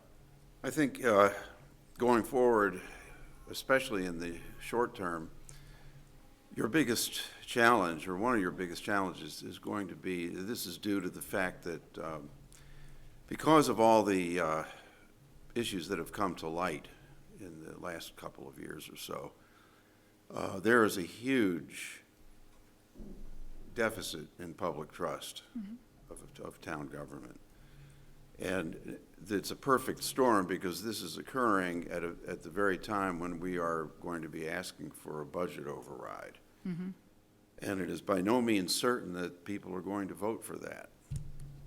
So you have a big challenge to amplify what Mike was saying about bringing people on board with this and helping them to see the bigger picture. People have busy lives, and I get that. I see on Facebook all the time where people are asking, well, what's going on with the budget, as if this just suddenly happened.